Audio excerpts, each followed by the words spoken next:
我虽然已经成教授了，但是技校也要考试了，所以请大家帮帮我吧。蓝冰虽然是技校生出身，但如今已经是龙科院的教授了，居然还有不长眼的家伙敢绑架他。之后各路人马出手进行暴力营救。哪个不长眼的敢对蓝教授下手？给老子站出来！那些保镖还有车主憋在那里，一句话都不敢说。谁打的？我再问一次，小子，你有种啊！连首长的人你都敢对他动手，你真是有种啊！刚刚动过手的都站出来！没打，我没打，我也没动手，我就看看。放我们走吧，我知道错了。我不管你们是谁，更不管你背后有什么人。打了蓝教授，没有枪决，你们都应该烧高香，统统带走。大蓝教授，让你受苦了。是我失职，我自请责罚。龙哥，这不怪你。再说，我这不是没事吗？不必大惊小怪。可控核聚变居然被我一个技校生给造了出来，也就是钢铁人的那个托克马克装置，不出意外的惊动了业内所有顶级大佬，这让抛弃我的前女友和他的经纪人都追悔莫及。魔都金融大厦内，李腾爸爸李正先正在审核项目。什么？让人抓走了？什么人抓的？不清楚，来头不小，声势滔天。什么？难道碰见了？老哥，告诉我，我是不是得罪了什么重要的人物？呵呵呵，你得罪大了。据我所知，已经超过4位大佬打电话要人，哪个你都惹不起。难道一点办法都没了吗？告诉你，你趁早死了心。这次你儿子捅了大篓子了，谁也救不了。老李，儿子怎么样？快说，儿子到底怎么样了？给老子安静一会儿！老子好好的儿子都让你给败坏了。我儿，我苦命的啊！第二天早上，李正先因贿赂和非法征地被带走。下午又爆出，在征地过程中牵涉暴力强拆，甚至有人死在了征地现场。孽种，孽种啊！你把老子坑惨了！曾经的魔都首富，一夜之间成了过去式。你们是不是没有意识到蓝教授对咱们龙国的科学研究的不可替代的作用？若是蓝教授有个好歹，我死都不足以谢罪。我错了，我错了。我建议给蓝教授配一把利剑，防止蓝教授出现实意外。配剑在龙国，只有战略级人士才有资格配剑。事关重大，我需要向1号汇报。蓝冰这样的国士理当配剑。魔都首富李氏父子已被关押到监狱中，而蓝冰前女友的豪华别墅中。康哥，你说我该怎么办啊？之前咱们花了大价钱才搭上李少这条线，现在怎么说断就断了？你先不要着急，我再想想办法。那你赶快想啊！离宴会时间只剩下4天了，若是到时候我还拿不到请柬，就彻底错失了这次的机会了。好了，我知道了，我现在就去再找找关系。龙国要闻：伊克特国王2世阿布拉今日抵达燕京机场，开始了为期4天的访问。欢迎光临！大蓝教授，你也赶快过来燕京吧。孙部长，我先不过去了。那国王儿子不是3天后才办宴会吗？我到时候过去见见他们。走不开也得走。今晚的国宴，1号特地给你留了位置。阿布拉国王也对你十分钦佩和敬重，想要和你见一面，你必须得来。居然还专门给自己留了位置。好，我马上出发。刚刚安排好一切，蓝冰打开随身带的电脑，开始继续他的光刻机的设计工作。蓝冰，我们都在这里看你半天了，见你一直专注，就没有打扰你。对不起，刚刚没看到。他们过来，你们怎么也不告诉我一声？我下次记得叫我。这么多领导在这看着你忙活，这么久你都一点没有察觉，厉害！更牛的是，你竟然全程都坐着。那个，我说我是被吓到了，站不起来，你们信不？吓到站不起来，我信你个鬼！晚上，蓝冰准时出席晚宴。小老弟，有点面生啊，你是做什么的？我吗？龙科院搞科研的。龙科院的研究员怎么会在这里？小兄弟，你们龙科院的袁大伟没给你下达什么任务吗？比如拉点科研投资，或者搞点产学研合作啥的。小伙子，看你一脸茫然的样子，应该和袁大伟不熟吧？确实不怎么说。哥几个，咱们去敬一敬那边的大佬吧。随后几人去敬酒，蓝冰一人享受美食。国宴的菜品本就精致，再加上蓝冰改造身体之后，胃口比较大，居然全都吃完了。你一个人全吃完了？没，这不还有吗？你们看，造型还在，哈哈。你真是一点规矩都不懂。就是我们都还没吃，你竟然趁着我们敬酒的空档偷吃这么多。改天有时间，我得给你们龙科院院长袁大伟好好说道说道。开宴早就开始了，是你们自己不吃，怪我喽。这时宴会的主角伊克特国王阿布拉2世出现了，他好像在朝着咱们这边过来。阿布拉带着所有的官员，全都朝着这个桌子走来。阿布拉国王走来了，你怎么还不站起来？也不知道是谁领来的，这么不懂规矩。大蓝教授怎么样？吃好了没？所有人看着这一幕彻底傻眼。别，坐着就行。上次见1号的时候，你都是坐着，见了我也没必要站起来，怎么随意怎么来。孙部长，您就别说笑了，下午我是真的太激动了，站不起来了，不是故意的。怎么，你见到我就不激动吗？我哈哈哈。蓝教授，我来给你介绍一下，这位是伊克特国王阿布拉二世，现在可是专门过来拜会你的。蓝教授，我的朋友，我伟大的恩人，感谢你，感谢你救了我的国家，救了我和我的子民。啊，那都是举手之劳。为了表达我的感激之情，我给您准备了一个小礼物，还请您一定要收下。这9州8宝黄金鼎是我特地请龙国的珠宝大师设计制造的，不知道您是不是喜欢？这个我没办法接受，太贵重了。蓝教授，还请您无论如何一定要收下，这是我和我的人民一点心意。您言重了，我不过是一个普通的科研人员而已。幸亏对您的资料进行了调查，否则真的要被你给忽悠了。蓝教授，若您觉得我们诚意不够，只要您提出条件，我们都会尽量满足。我不是，您真的高估我了，我就是一普通研究员，不信你问孙部长。蓝教授，我一话把这宝鼎送您府上。这样吧，就放在科技部吧。一番深入友好的交流后，孙部长带着阿布拉等人离开。您到底是谁啊？高考倒计时的数字即将归零，一人一句加油，为每一位努力改变命运的追光少年加油吧！可共和剧便居然被我一个技校生给造了出来，也就是钢铁人的那个托克马克装置，不出意外的惊动了业内所有顶级大佬，这让抛弃我的前女友和他的经纪人都追悔莫及。国宴结束后，和蓝冰同桌吃饭的一个年轻人回到房间，宝贝儿，怎么样？知道我的厉害了吗？那是我们朱少最能个了。切，我的实力不仅如此。对了，朱少，别忘了把那邀请函帮我准备好啊！放心吧，本少爷让你见识一下什么叫豪门盛宴。蓝冰刚刚回到酒店，就接到了孙部长秘书李军的电话。蓝教授，您休息了没？部长说明天上午想要和您见一面。孙部长这么忙的人，抽时间见我，我自然是有时间的。好，到时候我去接您。来，吃点东西吧，我去厨房专门按照你的口味准备的。你怎么知道我饿了？吃过宴的有几个能吃饱的？哈哈。明天你要去参加伊克特王子的宴会，能不能把我也带上？你想去？想。来吧，正好我不懂外语，正好我可以给你当翻译。红墙内，紫光阁，3号会议室。孙部长，现在芯片研究到什么地步了？二鬼子总统是铁了心要掐咱们的脖子，一旦芯片断供，汽车、电脑、手机、智能、物流等高附加值行业全都会大大受损。目前咱们的芯片技术只能满足14纳米的生产和制造，能够满足80%的基本需求，但是剩下的高精尖的20%需求仍然需要进口。咱们大概多久还能赶上来？我只能保证距离会越来越小，至于赶上，还真没办法给出具体的期限。难道就没有可能弯道超车的可能性？科学研究没有什么弯道超车。同一时间，蓝冰写出了光刻机制造的第一部分。把这些资料准备一下，下午去见孙部长。你准备给孙部长讲你的计划？仅依靠魔都龙科院还有我自己的力量，想要完成这么浩大的工程，恐怕有不小的困难。一个人就想要挑战光刻机的制造，还说困难不小，这话若是被旁人知道了，恐怕都要忍住爆粗口了。下午，一辆专车准时出现在国宾门前，车子开得不错，很稳，竟然没感觉到摇晃。谢谢啊。蓝教授，你好，孙部长让我下来接您。不必客气，我自己会走路。蓝教授，这次主要是想给你介绍个人认识。介绍个人？你上次在龙国遇到危险，着实把我们吓了一跳。为了防止这样的事情再次发生，我们准备派个人过去保护你。真不用了，上次是意外。他和其他人可不一样，一个人抵得上一个警卫连。这好吧，我听从安排。去把骆将军请出来吧。报告，骆将军，来坐坐。不必客气。蓝教授您好，感谢夸奖，可能以后要经常给您开车了。原来你是蓝教授，只要我还活着，我就可以保证您不会受到一丝一毫的伤害。谢谢，辛苦了。那个，能替我挡子弹吗？能。谁想要伤害您，就必须从我的尸体上跨过去。别，生命都是平等的。说起来，蓝教授与我还有救命之恩哦。还有这事儿，几个月以前，我还是一个残疾，是蓝教授的神经修复药水帮我恢复了双腿啊！我想起来了，之前剩下了一点药剂。没错，是我，一直欠您一句谢谢。不用客气，举手之劳而已。你们先聊着，我到外面等着。蓝教授，你之前说的新型飞机的制造，现在到哪一步了？都在加紧装配。听老刘说，所有的配件已经全部生产完毕，剩下的就是组装，最快1个星期左右。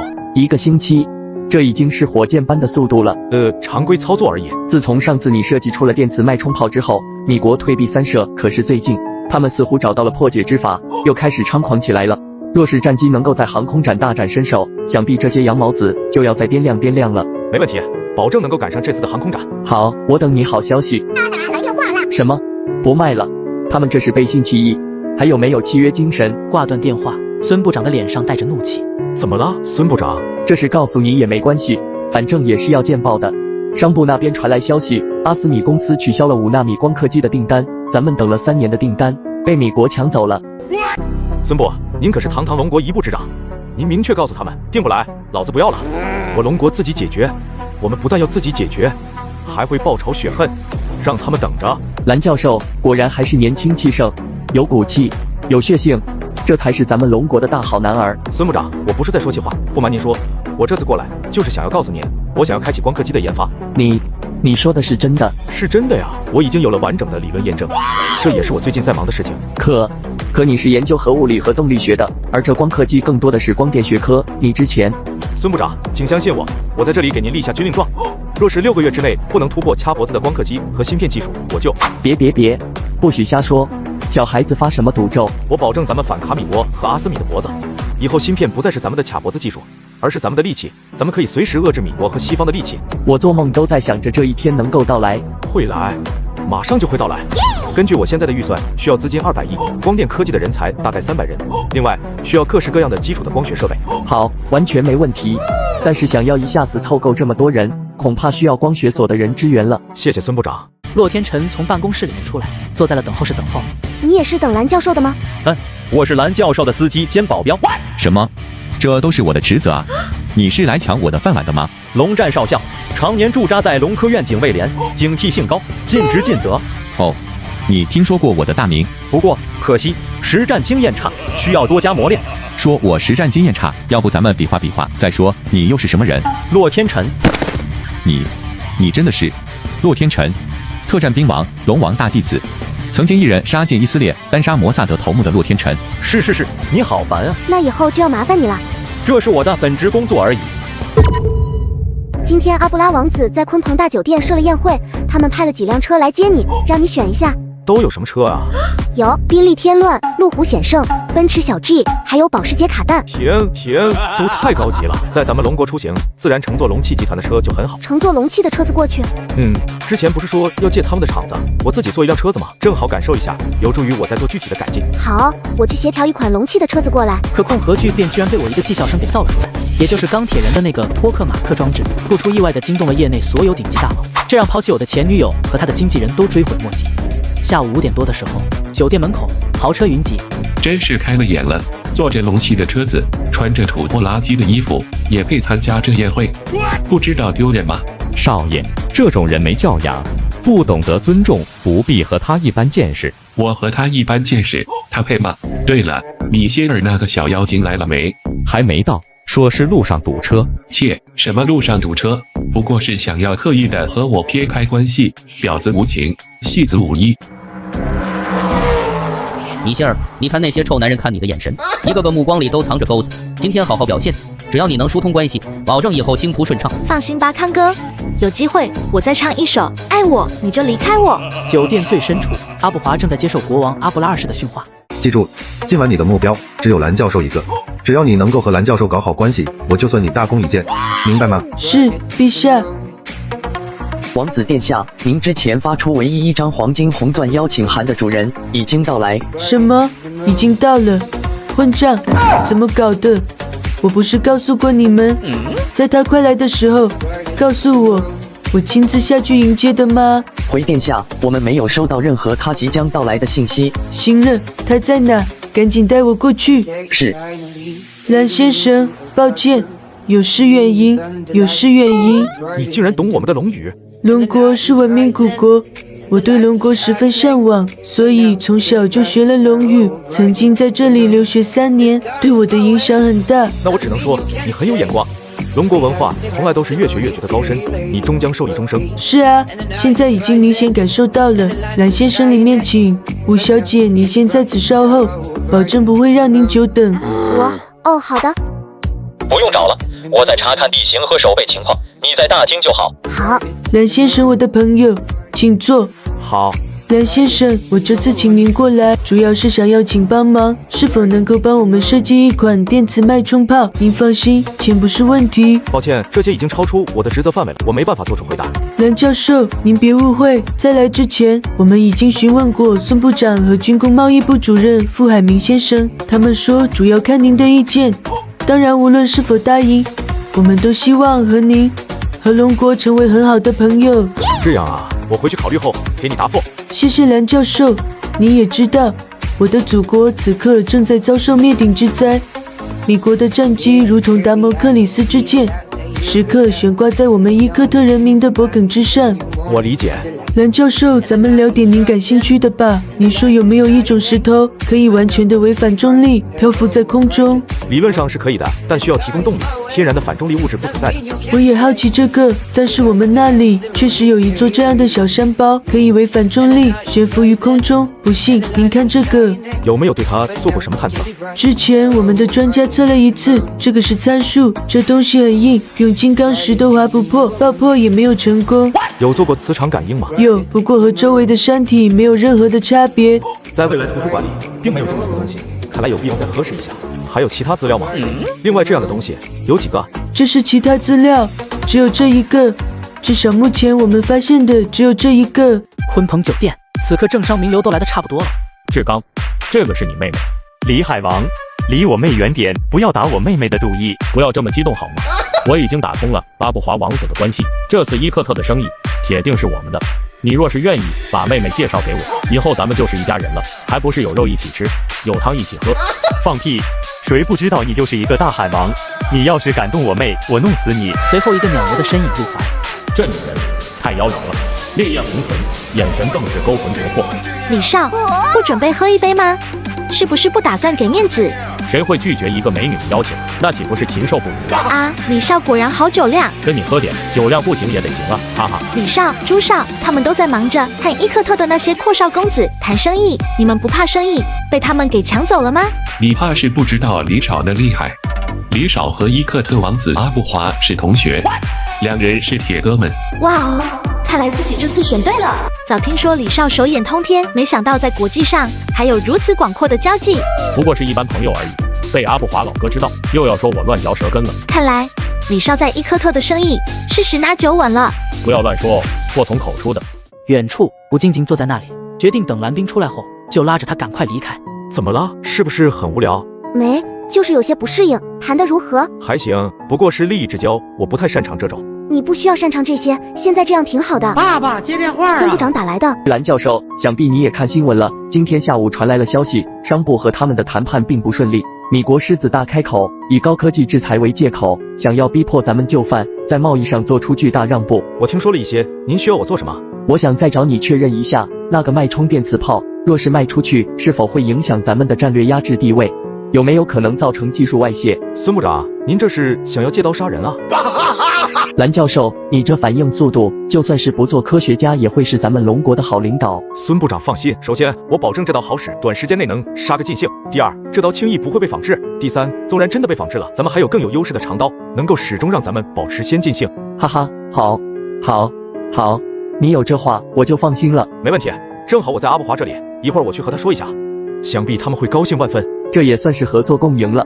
阿布拉二世还是可以信赖的。明白了，你还得在这里等我一会儿。没事，你去吧。同时，阿布华王子还在想着该怎么给父王汇报情况。父王交代的任务，若是完不成，整个伊克特也会陷入危险中。殿下，蓝教授再次返回，说是有事儿要和您说。蓝教授，抱歉让您久等了。不碍事，只是想要告诉你，我刚刚突然想到了制造电磁脉冲炮的方法，最近应该就可以给你们提供几台过去。打卫星可能做不到，打一两架飞机应该没问题。蓝教授，您真的要给我们电磁脉冲炮？不是给，是卖，嘿嘿。那我们也感激万分。这个世界小魔主可不是这么好买的，您是我们伊克特的大恩人。不过我有个条件，你说的那个悬浮的石头，我希望你们帮我弄过来一些。您放心，只要我们有的，一定竭力奉上。阿布华迫不及待地把这个消息报告给了伊克特国王。好，做得好，有了这力气，米国总归是要掂量了。找个地方聊聊吧。看在你当年对我不错的份上，我给你3分钟时间，告诉我你过来是什么目的。啥？怎么不愿意说？是不是难以启齿？我看到你进入龙科院，本来还替你高兴的，可是我没有想到你竟然攀上了武静静，想不到你的女人缘还不错，只是可惜你的好日子快要到头了。如果你没有其他事情，就请离开吧。我看你实在可怜，这里面有20万，拿着。呵呵，让你拿着就拿着，咱们2清了哦。对了，再给你一个忠告，你的衣服和这场合不搭，想来蹭场子，至少也要下点本。而且听说今天有人坐着龙汽汽车过来的，说的就是你吧？下次别来了，免得丢人现眼。蓝冰没有理会，转身走入大厅中。李少，您知道我是重金属矿产开发的，若是能够在伊克特开展业务，少不了您那一份。我们也是，只要能够进军伊克特市场，保证您有一份。是啊，以后还要多多仰仗您。好说，好说，有钱大家一起赚。那小子是谁？这小子面生啊，没见过这号人，怕不是圈里的吧？瞅瞅他那寒酸样，来的时候我就看到了坐着龙气的车子过来的。什么？龙气？这小子不嫌丢人吗？静静小姐，是否愿意和我喝一杯？滚！哈哈，静静小姐，告诉你个好消息，我可能爱上你。神经病！哼！别走啊，给个面子。别碰我！李少，你没事吧？哪里来的泼妇，到这里来撒野？李少，老子看上的女人，轮得到你这小妖精在这里说三道四的？给你脸了是吧？呵呵，真把自己当成人物了，不过是一个玩物而已。静静小姐，现在请给个面子，陪我喝一杯。李少，我妹妹她一时失手，你给老子闭嘴！今天不让我满意，谁也别想好。年轻人说话要有教养。你特么又是？你是谁？敢打我？信不信老子弄死你？放开我！你特么！我错了，别打了。送包。正在这时，外面的侍卫全都冲了进来，手里面还都带着枪。住手！都住手！蓝教授，你没事吧？我没事儿，只是我朋友把你的地板给弄脏了。蓝教授，您这是说的哪里话？您能来，就是给我最大的面子。别说弄脏地板，您就是把这里给拆了，那也是我的荣幸。那就麻烦你自己收拾一下吧，我还有事先走呢。蓝教授，实在对不起。哦，对了，下次你若想见我，直接联系静静，我不喜欢这样的场合。抱歉，十分抱歉，保证不会再有下次。咱们走吧。好，我送您出去。送完蓝冰，阿布华回到大厅里。哥，来人，把这不速之客扔出去，再敢进来，视为对我领地入侵。哥，我是李志祥啊，我抱歉各位，让大家受惊了，刚刚只是意外，大家继续。米歇尔，咱们走吧，太可怕了。几乎被打残了的李志祥回到家就对着老爹李天花哭诉：你说什么？这人往死了打你？是啊，真快给我打死了。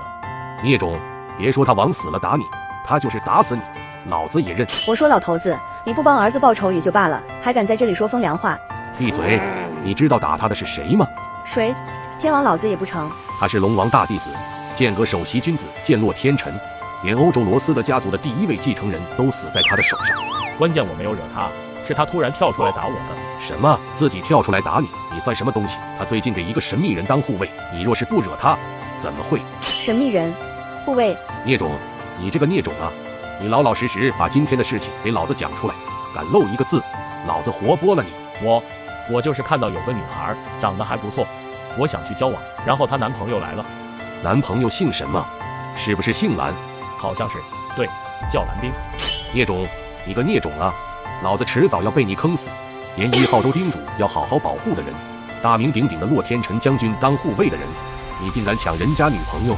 而同样的情况也发生在了朱立伦的家中。你敢嘲笑蓝教授？你有什么资格嘲笑蓝教授？你给老子想想，好好想想，有没有得罪蓝教授？没有，绝对没有，我就背后说了一句而已。爸，他到底是谁啊？是谁？是当场杀了你都不用负一点责任的人。怪不得他的手下敢出死手对待李志祥。蓝冰直接被安排专机，朝着魔都复兴楼而去。怎么这么着急？不是说还要看新飞机组装进展，还要去龙汽集团设计汽车的吗？现在有个急事儿，先把这事给办了，再返回燕京吧。这些是电磁脉冲炮的全部资料，把他们伊克特的气象资料帮我调出来。波段需要加长，同时核动力系统也需要做出改进，使它能量变小，释放30次就差不多了。啊？只能使用30次啊？持续送钱的伊克特才是好朋友。蓝冰要是不搞科研，做生意也是一把好手啊。第3天，终于做好了。打卫星或许有难度，但是想要把飞机打下来，没有丝毫问题。你赶快休息一下吧。不行，不能休息。商部还在和米国谈判，马上拨通孙部长电话。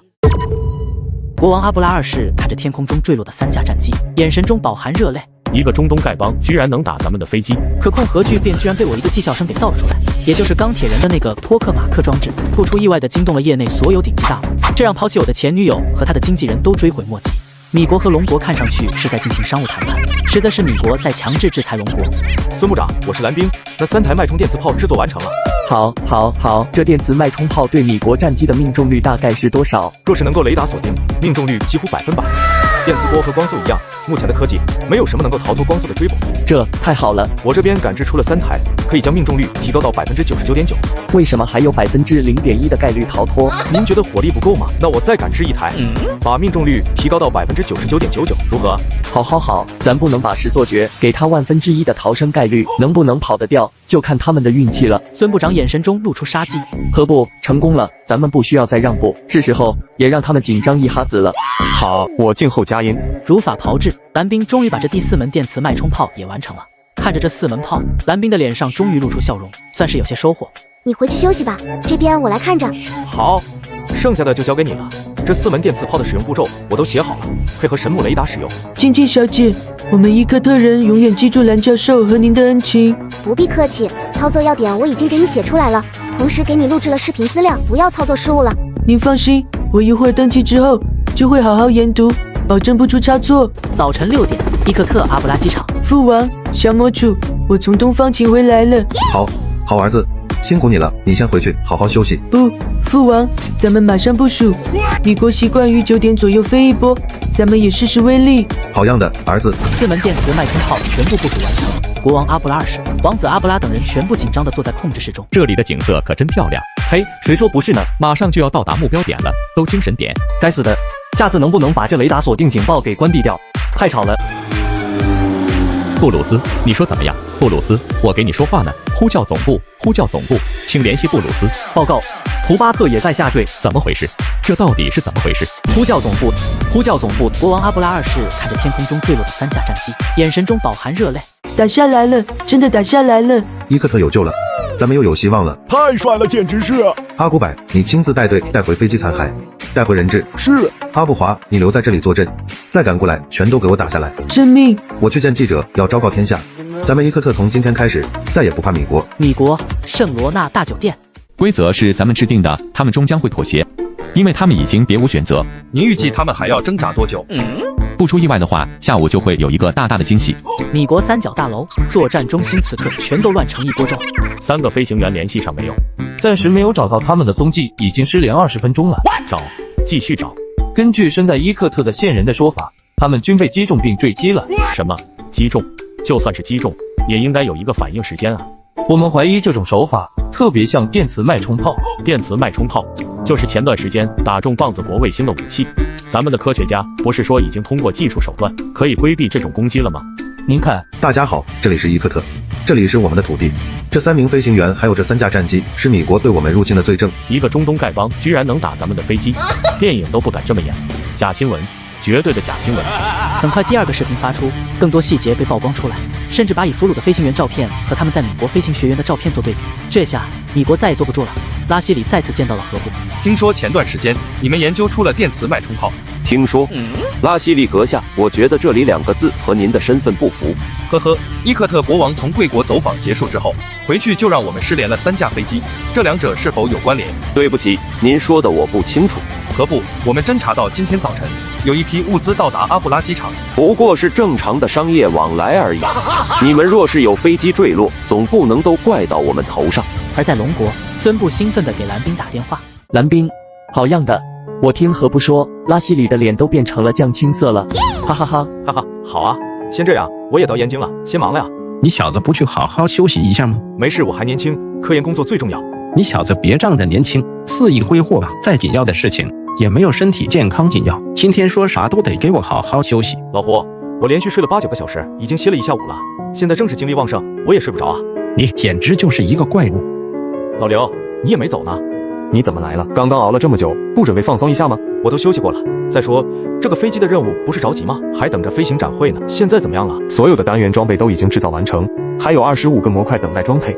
还有25个，若是照着这个速度进行下去，纵然是2个月，也还是无法完成。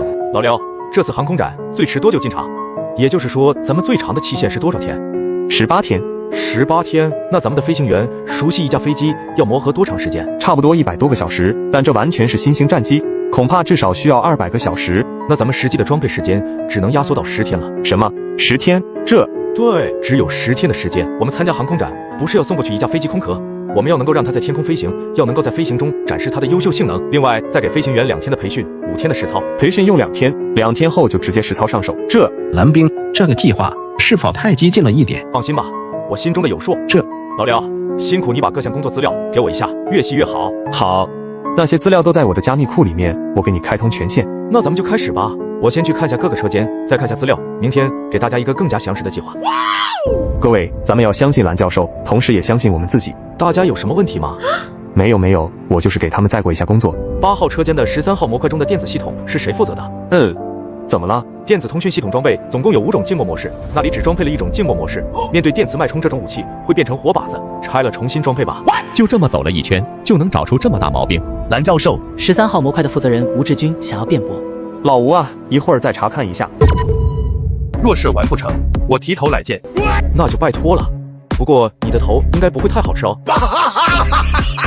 可控核聚变居然被我一个技校生给造了出来，也就是钢铁人的那个托克马克装置，不出意外的惊动了业内所有顶级大佬，这让抛弃我的前女友和他的经纪人都追悔莫及。既然大蓝教授指出来了，你就再检查一下。好吧。刚开始还有些不乐意，但是查看半小时后，一脸羞愧的回来了。怎么样？好像是。别好像，有就有，没有就没有。确实如蓝教授所言，5种静默模式只连接了1种。什么？5种只连接了1种啊？这绝对是重大失误啊！老吴啊，老吴，你也不是第一次带项目了，你知道这样要是在战场上，不但导致机毁人亡，甚至牵涉整个战争，这种损失你承担得起吗？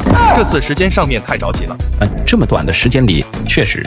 我认罚，扣钱停职我都认，但请不要停我的工作，我不想错过这件伟大战机的诞生。还是去问一下大蓝教授吧，他是总工程师。对，若是蓝教授不能接受你了，那就对不起了。我理解，我有罪，认罚。刘明生看到众人的表情，再次说道：各位，龙国的空战地位会从咱们手中的这件利器划分为2页，之前是追赶，之后是超越。我知道大家的工作都很累，但是还请一定仔细。20天后的航空博览会就全看诸位的了。随后，刘明生、胡月明、吴志军3人朝着蓝冰的办公室走去。人都说一目十行，大蓝教授这直接是一目十屏了。大蓝教授，您看这么快，能看得过来吗？确实看不全，但是好在这些参数我都心中有数。小蓝子啊，这个战机的制造过程中的参数您都能记得，这可是几亿个数据啊！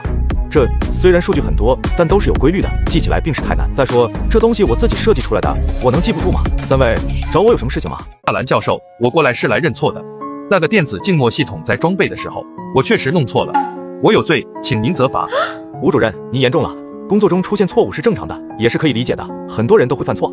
这样吧，责罚就免了。您和团队先从8号车间撤下来，后续的工作交给其他团队去做。大蓝教授，求你不要将我调出这个项目，这次错在我，不在我的团队。如果非要惩罚，请惩罚我一人，和我的团队无关。那个，我愿意承担所有，请不要惩罚我的团队。吴主任，您说的这是什么话？先平身，多大点事儿啊！可是您说要我和团队全部离开这个项目，这比杀了我还难受。您误会了，我只是说从8号车间撤下来，您可以和团队继续把19号车间的24号的电子侦察模块调试好。真的吗？您非常优秀，怎么舍得让您退下来呢？蓝教授，您放心，我们一定深刻反省，好好工作。若是完不成，我提头来见。那就拜托了。不过你的头应该不会太好吃哦。哈哈哈哈哈哈！这胡院长、老刘，你们还有事情吗？没有的话，我就。没事了，你忙你的吧。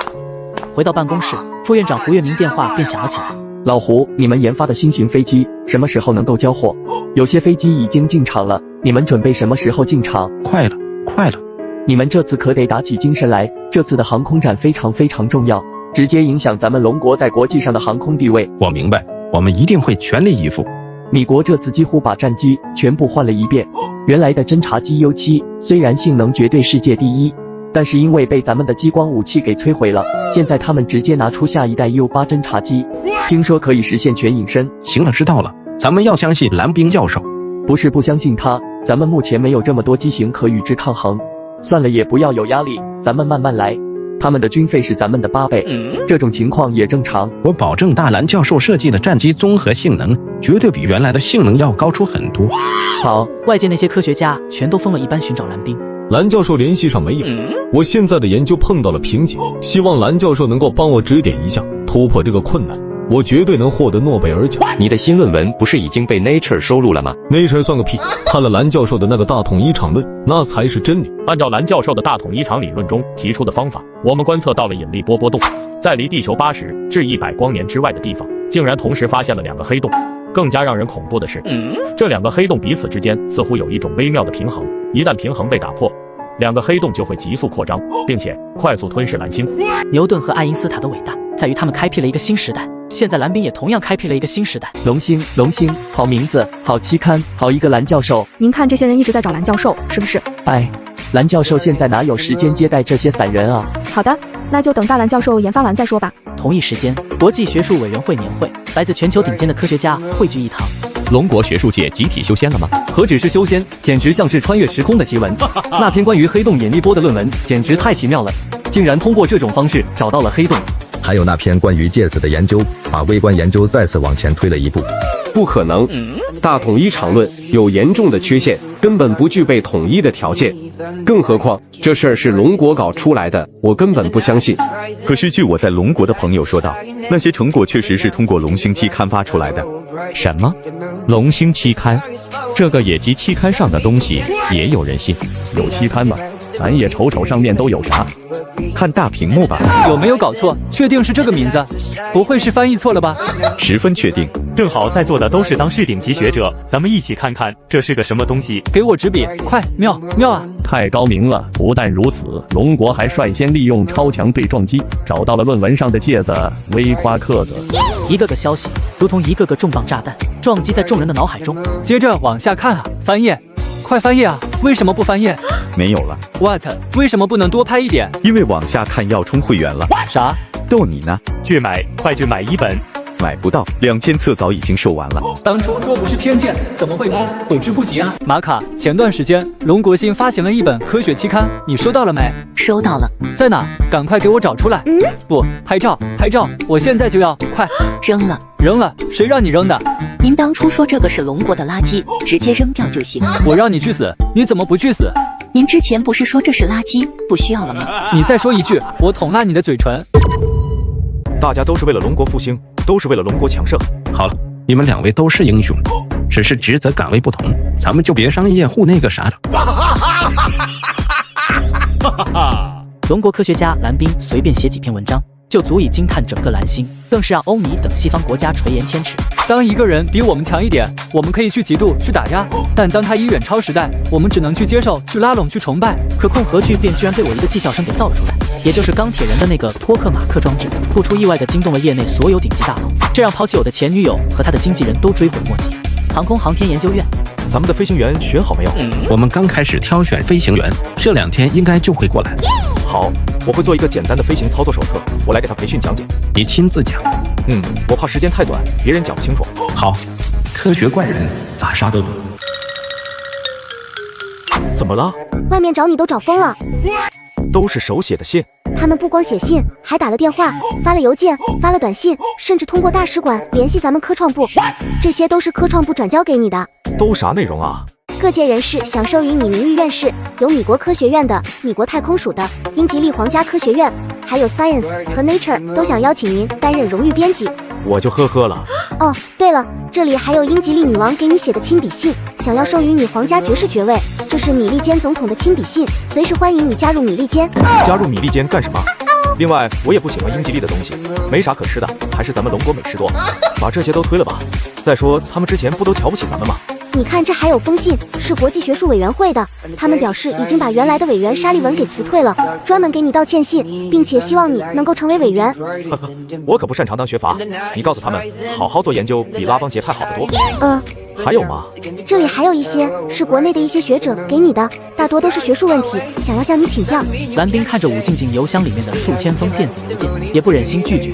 咱自己人就好说了，你让每个人把问题都写好，明天下午我花3个小时给他们讲解。可是你就超负荷了呀。我没事。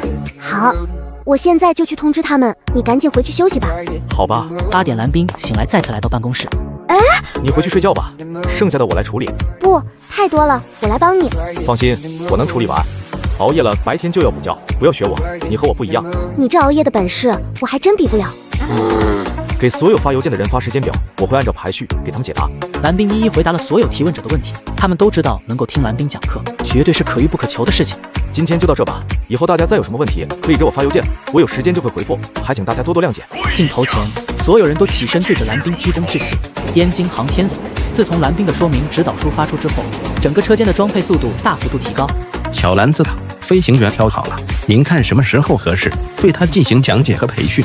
他现在在哪里？路上了，最快下午就可以见到。他来了，先让他熟悉一下环境，明天再正式开始吧。行，那我安排。第二天早上9点。还别说，这些飞行员看着就是比整天待在实验室里的颜值高。不过小蓝子除外。那您看我呢？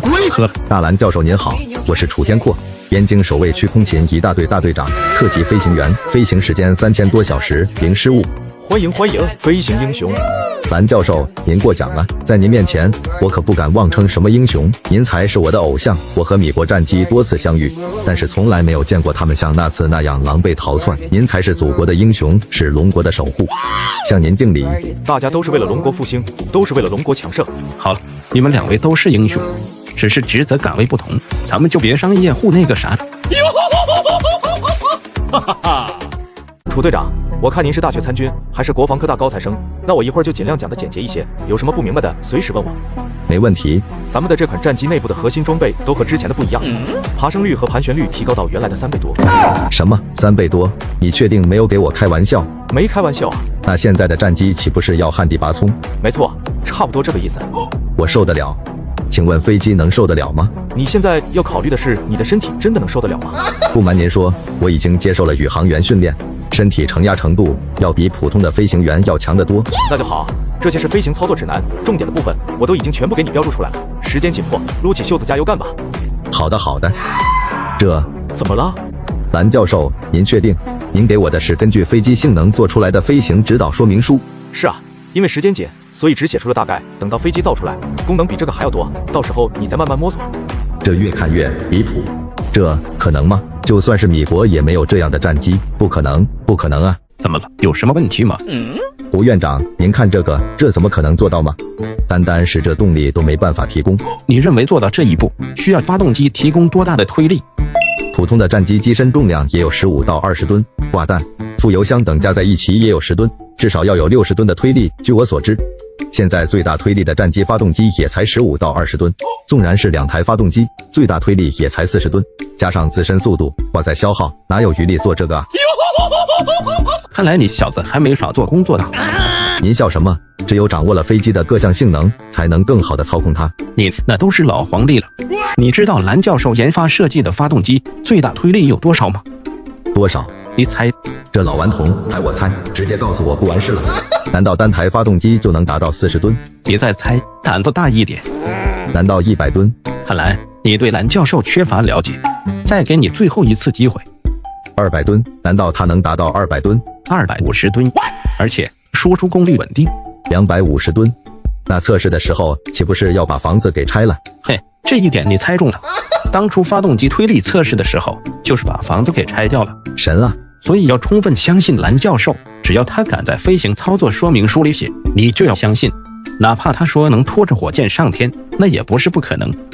这说明里真的有拖载火箭飞天助力发射。我也就随口一说，他竟然真的做出来了。飞机革命，绝对的飞机革命，它将会是复合战机的祖宗。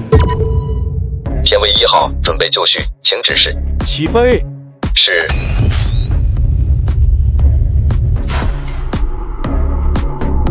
垂直起飞，这是垂直起飞啊！可控核聚变居然被我一个技校生给造了出来，也就是钢铁人的那个托克马克装置，不出意外的惊动了业内所有顶级大佬，这让抛弃我的前女友和他的经纪人都追悔莫及。你好好训练。好的。我也期待我设计的战机一飞冲天，震惊世界。大蓝教授，我一定不负所托。与此同时，米国爱德华空军基地4星上将罗蒙看着天空中的 F-73战斗机，脸上闪过满意的神色。这款战机一出，什么豹子国、倭国、越国更舔我们米利坚了。嘿嘿，那是自然，他们可依赖咱们了。现在各种防空武器层出不穷，咱们这 F-73有没有应对措施？将军，请您放心，这次我们的战机可以实现动态隐身，雷达反射面 0.01 米，是原来的1/10。遇到电磁脉冲炮，我们的电子静默装置可以有效屏蔽电磁波的危害。听说龙国有个科学怪人蓝冰制造出了激光武器，这次你们有没有更好的预防措施？对于激光武器，F-73战机可以瞬间隐身，能够在短时间内造出大量带有颗粒状的烟云，能够最大限度的反射和削弱激光的威力。好样的。这个装备是电磁炮吗？是的，将军，电磁炮初速极高，尤其是被战斗机发射出来，能够形成更加巨大的威力。这次航空展，咱们要改规矩，咱们就来个模拟演练。要是哪个敢跳出来，咱们就给他来个机毁人亡的事故，杀鸡儆猴。将军，我觉得咱们完全有这个实力，也十分有这个必要。同样的一幕发生在世界各个强国的空军基地中，此刻龙国也不敢掉以轻心。老孙，米国和北盟，包括俄熊都一致同意要更改规则，这次多了模拟战场对峙，我怀疑他们不安好心。你看这个项目，咱们是否要弃权？模拟战场对峙，这万一出现了意外怎么办？这个项目是米国提出来的，听说他们最近推出了最新款的战机，想必是想要在航展上耀武扬威。您若觉得咱们的战机参数和他们距离太大，咱们直接弃权。咱们新研发的6代战机在性能上绝对够用，但也只是理论上的，我心中有点没底儿。那我们选择弃权。你先等一下，我问下蓝教授，他设计的那款战机还没有完成，各项参数还没有报上来，我看他什么意见。好，我等你消息。模拟战场，空中对峙，挺好。正愁找不到理由展示呢，他们自己送上门来了，参加必须参加。我听着你咋还这么期待呢？能不期待吗？这么好的机会啊！这你就不怕到时候战机起不到你想要的效果吗？孙部长，这一点你放心，就算世界上有比咱们这款战机先进的，恐怕也只是局部领先，想要全面超越不可能，想要压着打更不可能。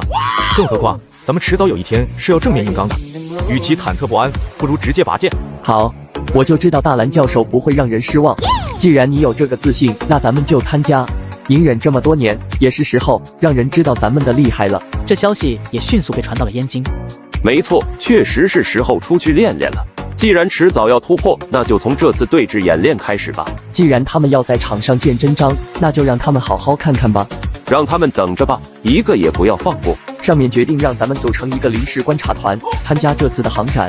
您是这次观察团团长，到时候还请你能保护好我们的这些科学家。这个尽管放心，我们纵然是丢了自己的性命，也不可能让这些科学家受伤。当然了，你也要把我保护好哦。老孙，我还是想要再问一遍，咱们的战机真的没有问题？我不说能够与米国战机那样牛逼，但是别落后太多了。老冯，你要相信蓝教授的实力啊！航空航天所，蓝兵主持设计建造的第一架飞机终于装配完工。完全一体化的流线型设计，简直太完美了，如同一个天梭。从未见过如此美妙的设计，如此完美的战机。这浑然一体的光泽简直太棒了！众人看着眼前的这件作品，全都激动不已。大蓝教授，这飞机彻底完工了吗？完工了，你现在就可以上牌开走。不过想要上天，还要等我对它再做一个全面的检查评估。大概需要多久？差不多2-3个小时。在这期间，你可以熟悉一下驾驶舱的结构构造，还有各种仪表。小篮子，这个是不是有点急促了？现在贸然让他去试，万一……胡院长，我一定会小心的。没事，相信楚队长这几天已经准备的差不多了。你这样可开不了飞机，大胆一些。它就是一架战机，弄坏了咱们再修，打烂了咱们再造。不行这么说啊，大蓝教授他是我兄弟，是我最可靠的伙伴，是比我女朋友还要贴心的小宝贝儿。看他这副表情，蓝兵差点掉了一地鸡皮疙瘩。大蓝教授，您轻点，这个，您这样他会坏的。给我闭嘴！不好好检查一下，你等着死天上吧。怎么样，能飞了吗？不能，仪表盘检查时候我太用力了，被我戳坏了。你我，和你开玩笑的，你可以去试试了。谢谢死鬼，不是，是大蓝教授。哇，太美了，这战机我爱了。现在准备开始第一种起飞模式测试。天威收到，天威收到。美国的 F-3起飞距离是220米，不知道这天威1号的最短起飞距离是多少？最短起飞距离是战机最重要的性能之一，直接关系到战机未来的作战环境和作战适配范围。大蓝教授，你设计的这款战机最短起飞距离是多少？老胡，一会儿您就知道了。天威1号准备就绪，请指示。起飞。是。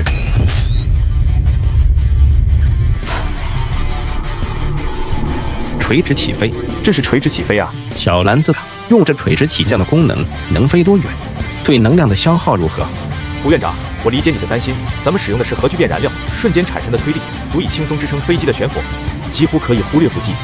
快看，它的速度，这速度确定没有错误？雷达是不是坏掉了？雷达没有问题，数据也没有问题，这不过是它的正常巡航速度而已。你说这是正常巡航速度？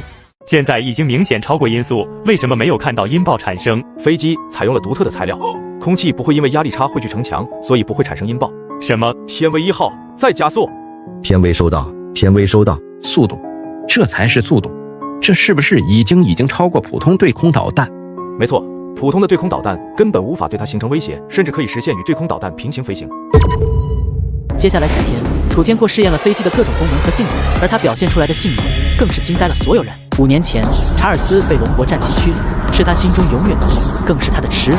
他承认当时自己害怕，也成为了所有人的笑柄。可控核聚变居然被我一个技校生给造了出来，也就是钢铁人的那个托克马克装置，不出意外的惊动了业内所有顶级大佬，这让抛弃我的前女友和他的经纪人都追悔莫及。楚天阔不愧是特级飞行员，没想到如此快速熟练的上手。毫不夸张地说，这是全球最顶尖的飞行员之一。当初开着落后的战机，使用了最原始的撞击战术，吓得 F-53战机不得不逃离，临走时还骂他是疯子。以后咱们再也不用如此被动了。很快，楚天阔驾驶着天威1号返回。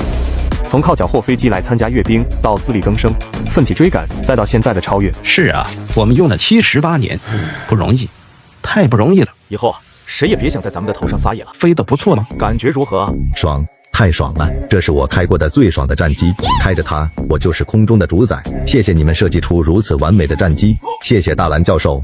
够了，我想问操控性能怎么样？操控很方便，很简洁，很人性。如果只是普通的巡航飞行，双手甚至可以完全解放出来。你能够迅速掌握飞机的各项参数，也是很重要的一个方面。还有就是你的身体素质好，不然恐怕起飞的那一瞬间，你人就直接虚了。在刚开始飞起的那一刻，面对极大的加速度，身体确实有些不适应。我迅速调整呼吸，很快就调整过来了。你可以把自己的经验写下来，到时候交给别人。你可是天威1号第一个驾驶员，后面的飞行员都要拜你为师哦。大蓝教授，您放心，我保证毫无保留地把自己的经验传下去，让龙国拥有更多天威1号飞行员。你先去休息一下吧，下午再进行战机功能性训练。我还不累，我还能飞，我想再飞一圈。去吧，记住要劳逸结合。若是我发现你下午精神不济，可别怪我把你的小宝贝儿许配给别人。保证精神满满。接下来几天，楚天阔试验了飞机的各种功能和性能，而他表现出来的性能更是惊呆了所有人。这小子憋着一股劲呢。听说当年被他驱离的米国特等飞行员查尔斯，这次也会参加这次的航空展，恐怕他是想再较量一次的。哦，还有这事儿，那恐怕这次米国就没有这么好的运气了。太平洋，米国空军基地，怎么样？查到了吗？那个龙国人是否会参加这次的航空展？驾驶什么机型？5年前，查尔斯被龙国战机驱离，是他心中永远的痛，更是他的耻辱。他承认当时自己害怕，也成为了所有人的笑柄。这次他要一雪前耻。已经确认他会参加这次的航空展，具体驾驶什么机型还没有确定。不过这次你们终会交手的，我会让他们明白，我才是天空的霸主。同样的一幕发生在世界各大强国，我肯定会掌握了制空权。龙国等着吧。航空航天研究院，大蓝教授放心，此去必将全力以赴，不辱使命。静候佳音，恭候凯旋。蓝兵再次回到了魔都容科院中。听说这次的航空展很精彩，你不过去会不会遗憾？战机我已经造出来，接下来就看飞行员的了。我去了也没什么用。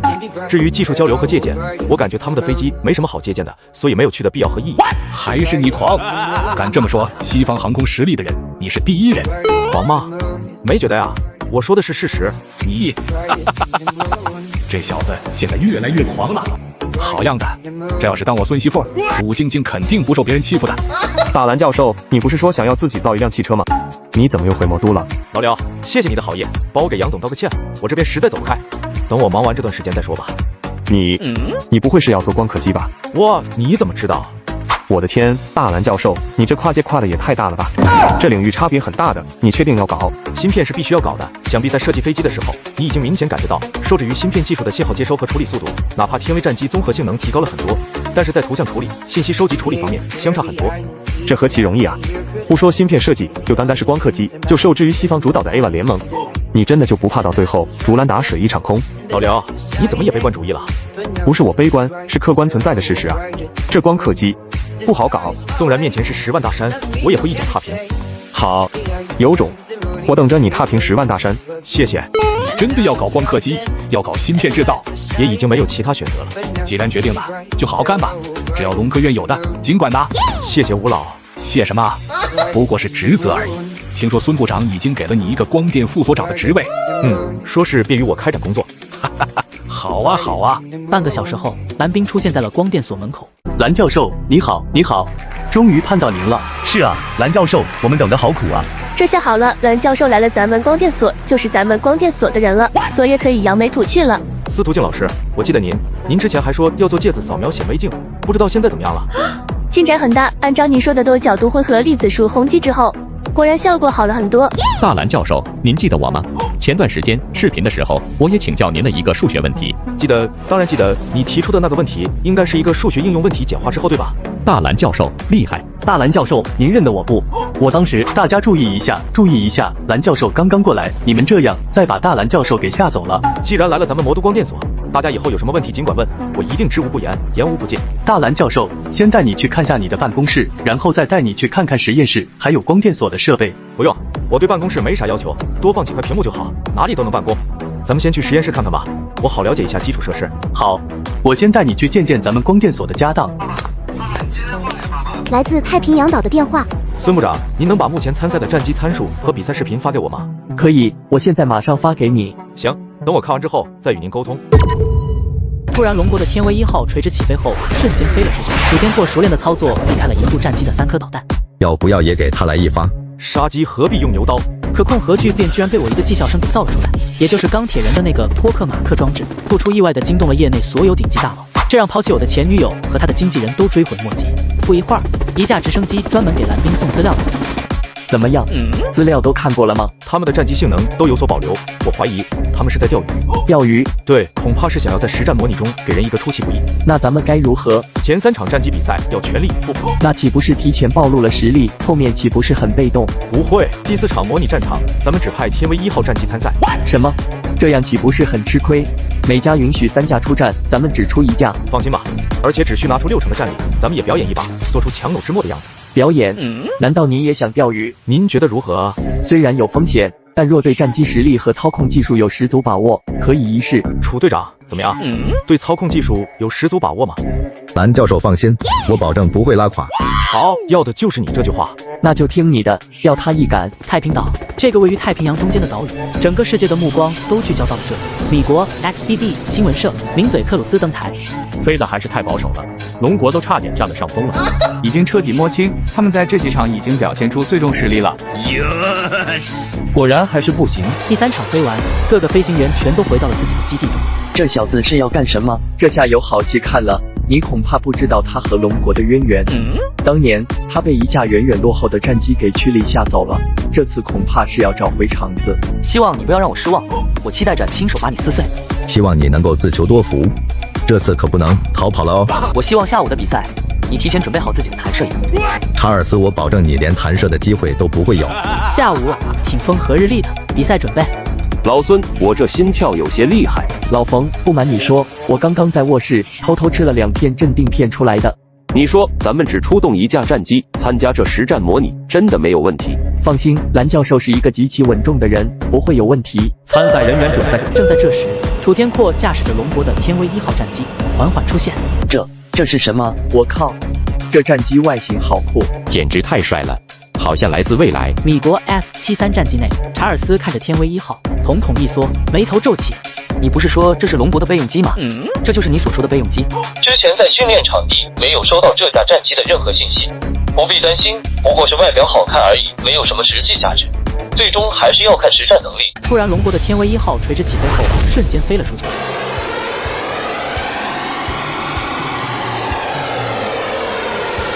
楚天阔熟练的操作避开了银度战机的3颗导弹。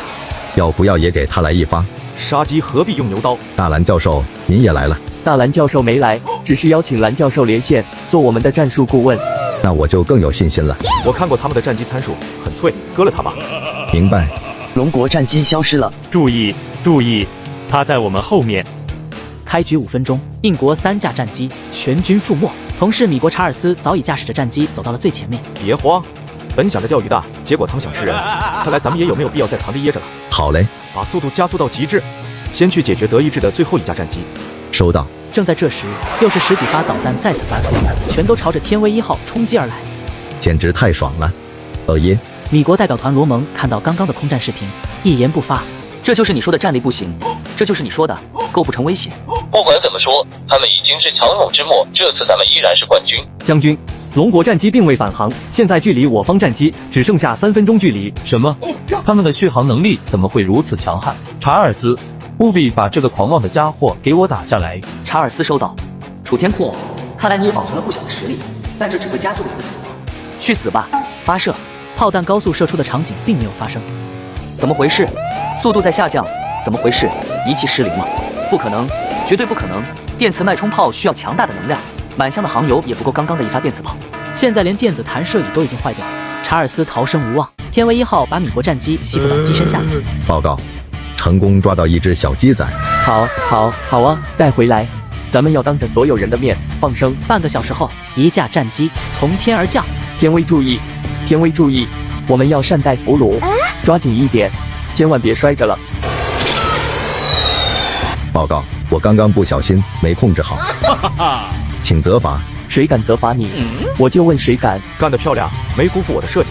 龙国边津，孙部长和冯将军凯旋而归，此刻正在举办庆功宴。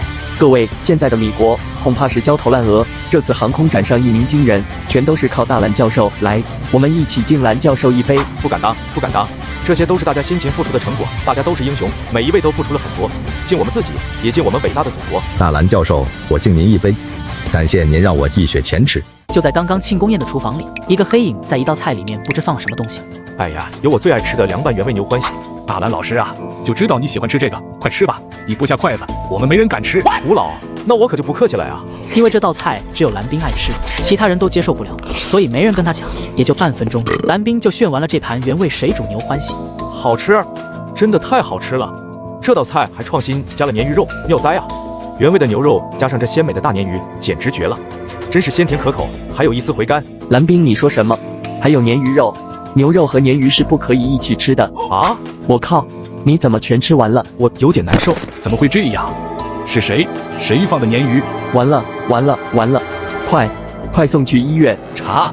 谁放的鲶鱼？我要亲手把他给宰了！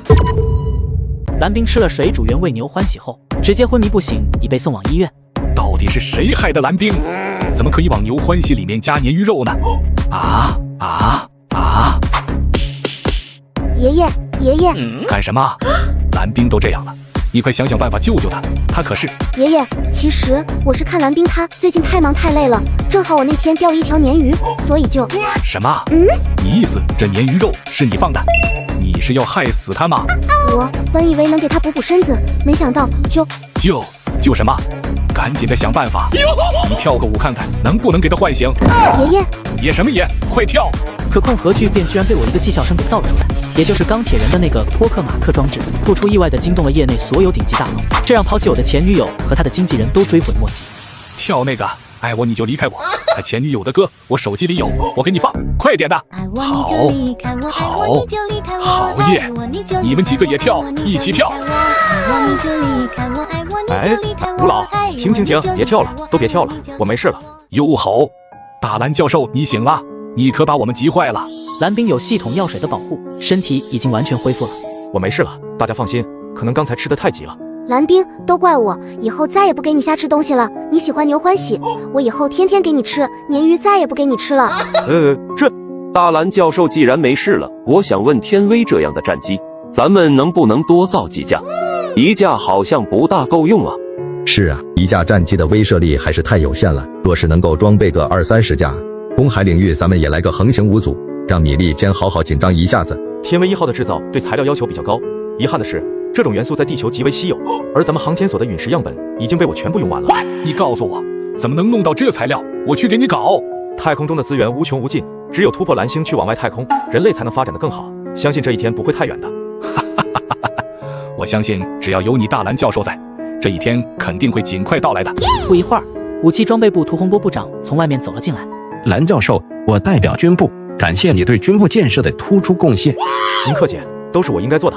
蓝教授，你知道上次的航空战之后，咱们的军工订单增加了多少吗？3倍，硬生生增加了3倍。但是也有件不好的事情。怎么了，孙部长？你们看下这个，限制高科技产业合作，这是要干什么？这次的航空展让他们意识到了危险，所以宁愿脱钩，也不愿意再放开高科技产业的合作了。其中最为重要的就是，现在蓝教授在搞的光刻机和芯片技术，芯片合作也全部限制在28纳米之上。什么？28纳米？那岂不是说咱们就算其他技术完备，在芯片这种核心科技上也会落后于一个代际？没错，这就是他们的手段。这说明这次的航空展真的是把他们吓破了胆了。相信只要突破芯片这一层，以后他们再也不敢在咱们面前大声说话了。这应该是他最后的疯狂了。欺人太甚，简直欺人太甚！怎么回事？我国停止了咱们的蚀刻机供应。那是什么？是芯片生产过程中仅次于光刻机的重要设备，导致咱们现在的28纳米芯片量产都有问题。欺人太甚，简直欺人太甚！大蓝教授，这件事情现在本不该劳烦你，但是既然你已经来了光电所，那就不得已了。孙部长放心，咱们龙国最擅长的就是在极限压力下据地反击，我保证不会给前辈们丢脸。好，有骨气。那个各位前辈，事情紧急，我现在要先回去了。蓝冰，你敢？你刚进医院就静养一下呀，明天再走吧。是啊，听说你这半年来每天都是没日没夜的研发，这么下去身体怎么吃得消？谢谢大家关心，但是时不我待，一天被人掐着脖子，我一天睡不好。对我来说，就是把那蚀刻机造出来，然后让那帮人滚蛋。我马上给你安排专机。大蓝教授，我去送你。谢谢大家了。蓝教授，您以后有什么需要的，请随时联系我。这次参加航空展，荣立一等功全都是蓝教授成全。谢谢，回去好好熟悉天威1号，它不是简单的歼击机，而是空天一体机，它可不只是遛弯看场子的。谢谢蓝教授，保证认真训练，不给您丢人。大蓝教授，您不是去燕京开会了吗？怎么这么快就回来了？发生了这么大的事情，我哪能不回来？哎，以咱们目前的科技水平，无法突破芯片的核心技术。我已经知道了。一味的割肉求和只会助长他们的嚣张气焰，所以咱们必须靠自己。你们之前设计过的等离子体蚀刻机对我启发很大。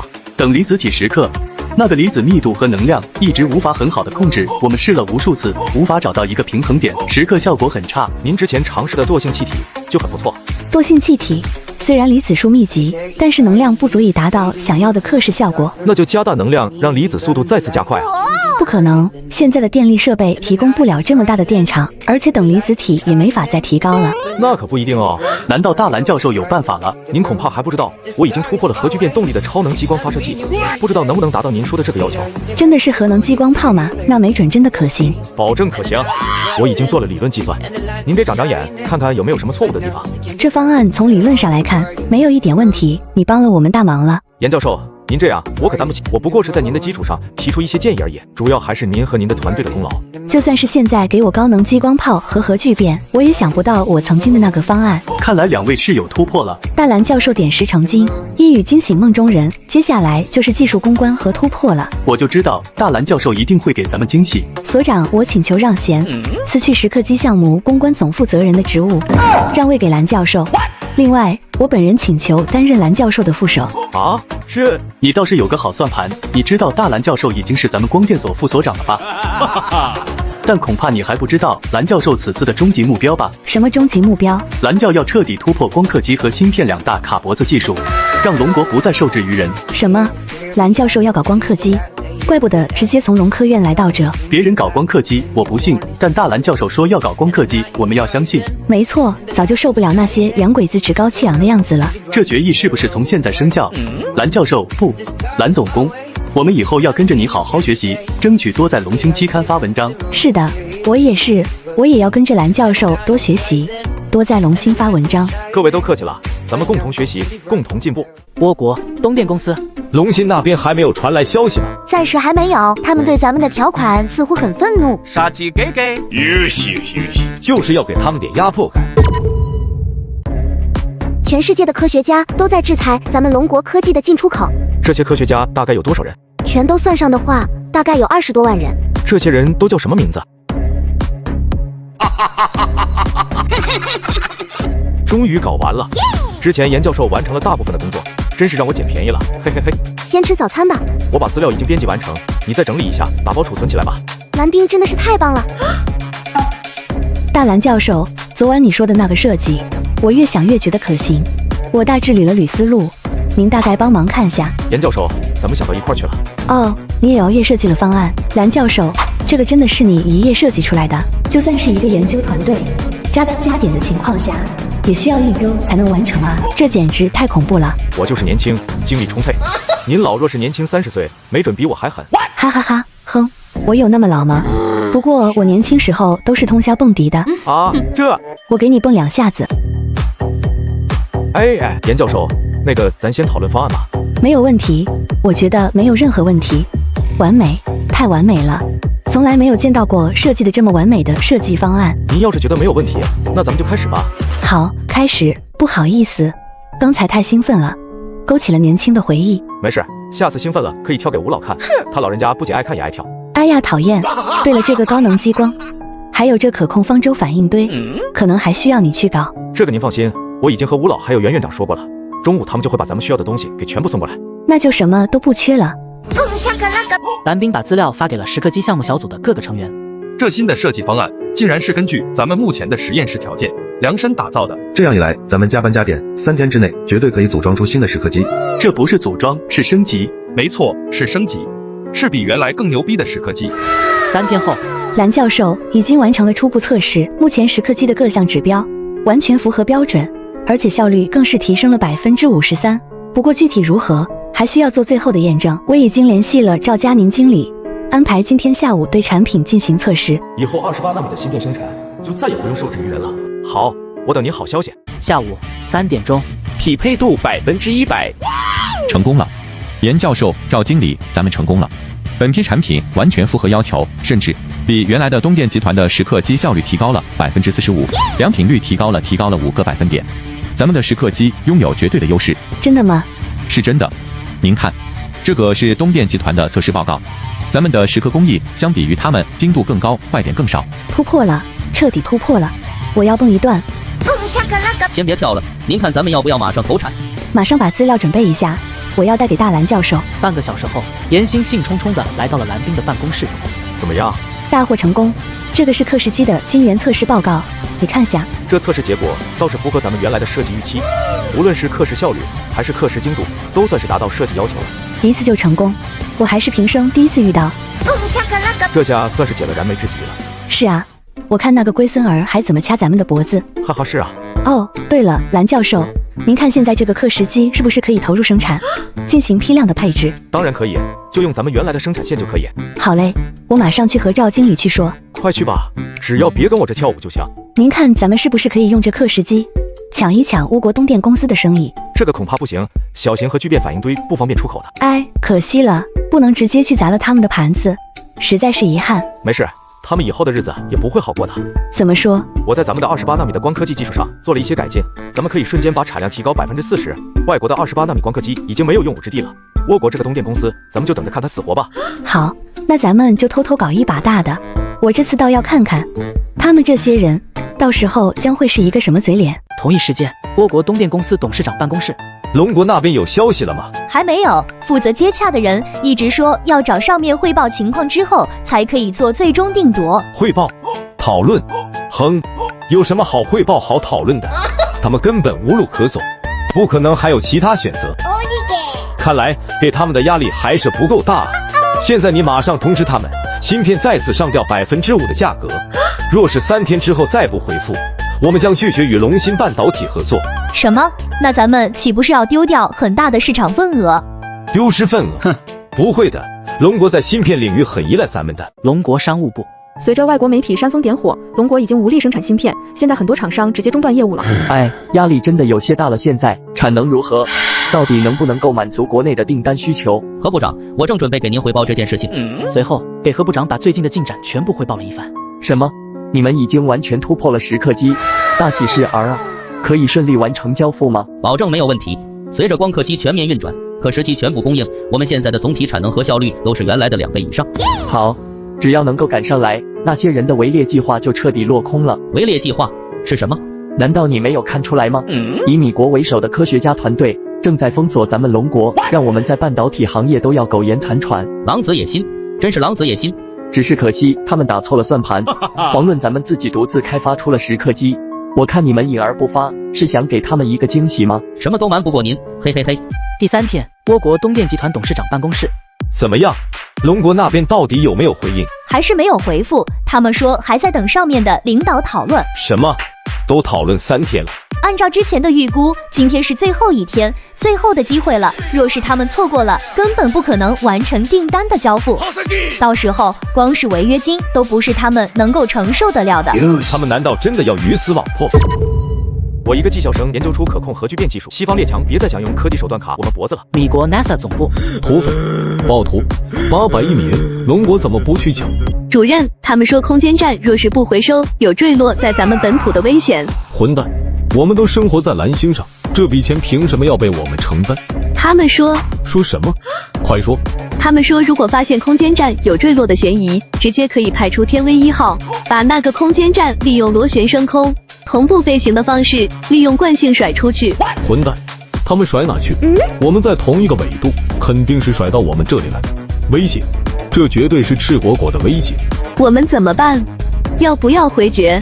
这已经完全超出了我的决策范围了，马上上报总统。同一时间，熊航天局，达瓦理事，我们可是好朋友，我们没有这么多钱，能不能给我们一个大大的优惠？不好意思，我们这次为了帮助你们回收这东西，可是冒着巨大的风险的，毕竟我们的天威1号也不是土里面长出来的。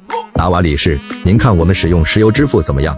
为了我们祖国母亲更好，我们会减少石油的使用。那矿石怎么样？我们这里有丰富的稀有金属矿石。陨石有没有？陨石吗？有不少。那咱们就复合结算吧，拿你们家的矿石和陨石，还有一小部分的石油来结算，毕竟咱们是朋友。成交，亲爱的达瓦理事。此时蓝冰正在黑龙基地办公室中查看着新的厂房和实验室的建造。莫总工说，3天之后，咱们的厂房和办公大楼就可以完工。完工之后，就可以直接把相应的生产管线给安装上，大概10天之内完成。剩余的那些设备准备什么时候安装？那些都已经在光电所了，龙芯半导体公司开始进行了。只要咱们这边完成装配，到时候完全可以同时开展。很好，咱们马上就可以生产光刻机了，再也不用受制于外人，更别想用这光刻机掐咱们的脖子。我们的光刻机领域能不能突破封锁，就看这个生产基地了。20天后，整个厂区所有的工程基本完工。接下来几天就要麻烦你们进行生产线的验证测试了。若是没有问题，咱们马上可以开始进行光刻机的生产。蓝教授放心，保证完成任务，保证测试顺利完成。张所长，还有什么事情吗？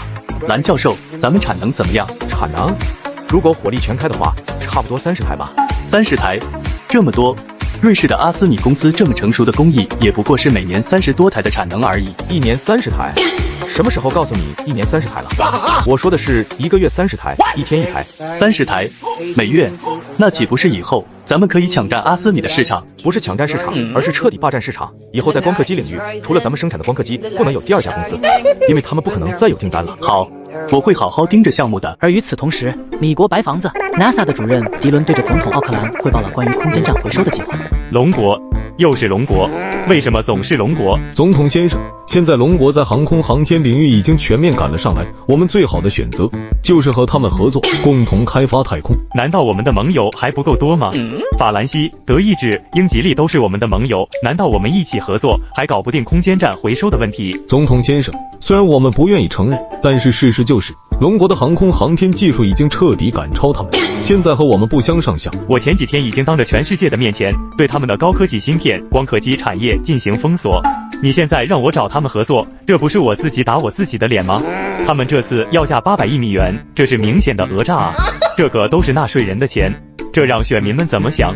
总统先生，您看拿芯片换取太空舱如何？怎么个事儿？我们以放开芯片和光刻机封锁为前提，换取他们帮咱们回收太空站。好吧，他们现在迫切需求光刻机，这样的话他们会答应吗？迪伦先生，你怕是不知道芯片和光刻机的巨大作用。等我们放出这个消息之后，他们没准会乐开花。提供光刻机可以，但是只能提供22纳米和15纳米的，其他的坚决不能给他们。3天后，商务部和部长收到了来自米国的信函，想要拿芯片和光刻机的短暂放开，换取咱们的天威1号对空间站的运输，还想要咱们再搭上一台芥子扫描显微镜。我需要先征求一下蓝教授的意见。那你快问问蓝冰，毕竟这次米国拿出光刻机来交换，价值也是很大的。22纳米和15纳米芯片还有光刻机，这些破烂咱们要了完全没什么用处，就算是7纳米和5纳米的，咱也不稀罕，让他们滚蛋吧，只要真金白银来换。什么破烂？对哦，就是破烂，大破烂。蓝教授，你的厂房建好之后，多久能够生产光刻机？多大产能？不出意外的话，3天之后就可以正式开工。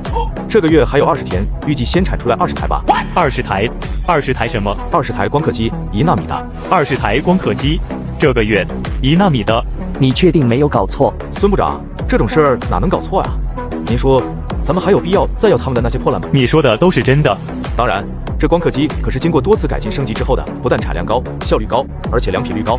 好啊，蓝教授，我等着你的光刻机下线那一天，到时候我要亲自去你们厂里面庆功。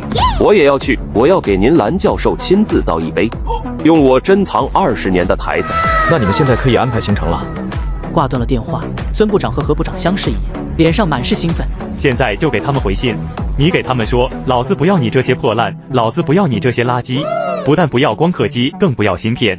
至于芥子扫描显微镜，免谈。想要回收空间站，就拿800亿。很快，何部长就毫不犹豫地把回信回复了过去，措辞极其强硬，语气极为傲慢。米国坐在办公室里的弗兰德看到信件的时候，一下子从桌子上跳起来。法克，是不是谁在给我搞恶作剧？马上把 EVA 的联盟主席叫过来，我们需要做最后的确认。若是敢虚张声势，我们要让他们付出血的代价。什么？龙国拒绝我们的光刻机和芯片？他们是脑子出问题了吗？假的，绝对假的。龙国有句话叫欲擒故纵，他们不过是做做姿态，想要更大的筹码。相信我，很快他们就会答应。那就好，我还以为他们为了这800亿美元，准备回到原始社会呢。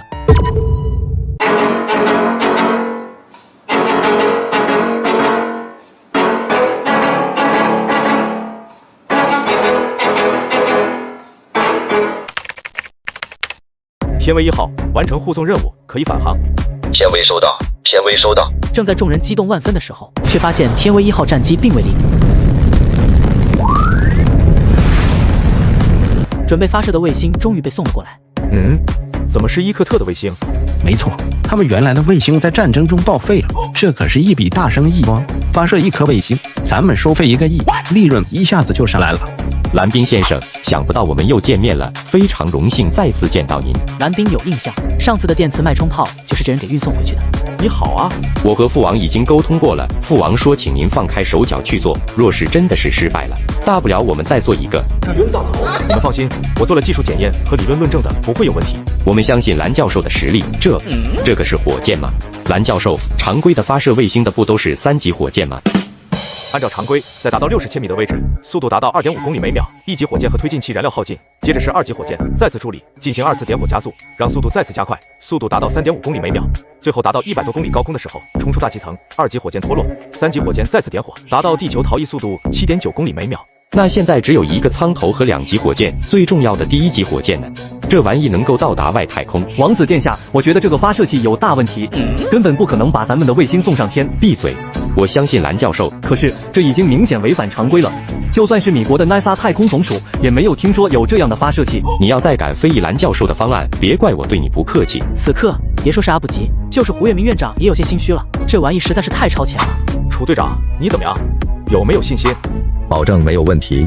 哈哈哈，好。米国 TSL 公司麦克斯此刻正在对着媒体进行采访。伊克特的卫星发射任务，寻求龙国帮忙，并不是最好的选择。我这里可以给他们更为优惠的价格，因为我们已经熟练掌握了火箭回收技术。而龙国，我只能说呵呵了。那您能具体评价一下龙国的火箭发射技术吗？这个不好评价，毕竟不是每个发射单位都有我们这么自信，在每次发射时都敢现场直播的。龙国航天局。当初这个家伙炸了足足70-80次，哪一次不是重大浪费？现在倒给我们抢起机来了，站着说话不腰疼。他们想要看现场直播，那就给他们看呗，就算展示给他们，也照样学不会。要直播，咱们这可是第1次。放心，没事。好吧，听你的。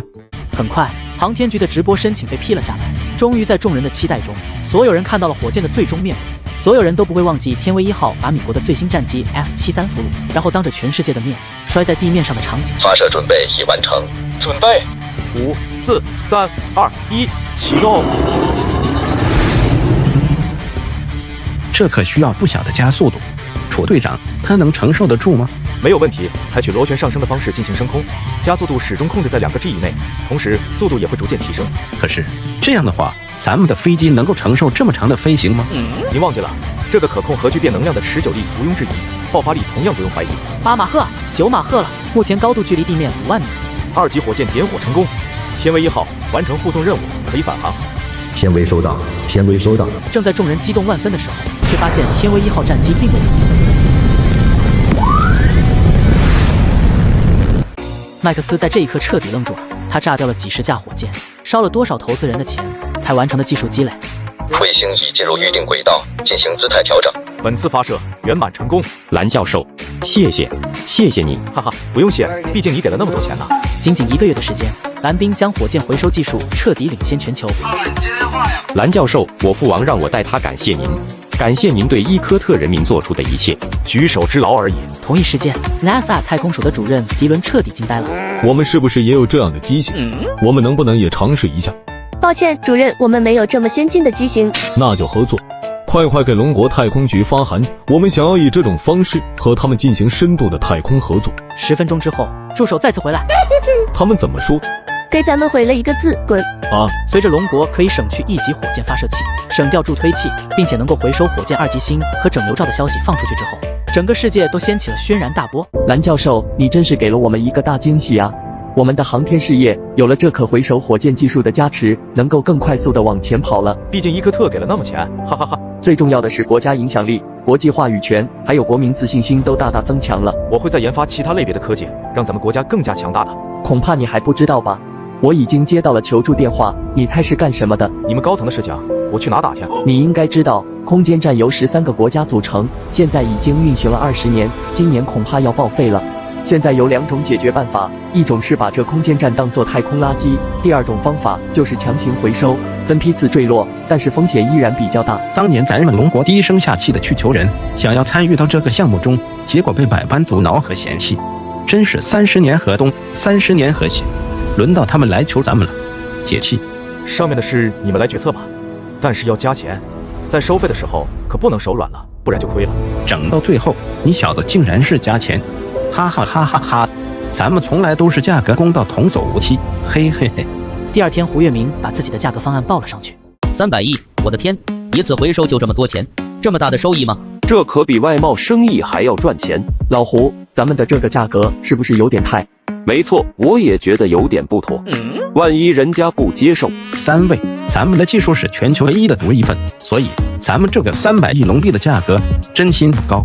那咱们建造一个国际空间站的造价是多少？这个至少500亿美金吧，再加上每年维护费用30亿美金，这么多年杂七杂八的费用放在一起，估计也有1500亿美金左右。那咱们收他们800亿美金，很合理吧？什么？800亿？人家这总造价才800亿了。你看哈，花费这么大力气，不就是为了这些吗？咱们给他们全部带回来了，这个运输费是不是得加上？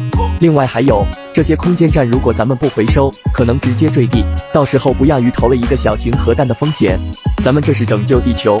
老孙，平时看你小子斯斯文文，不过我喜欢。800亿美金，我也觉得很合理啊，没毛病。很吗？比起那些人，咱们算是好的。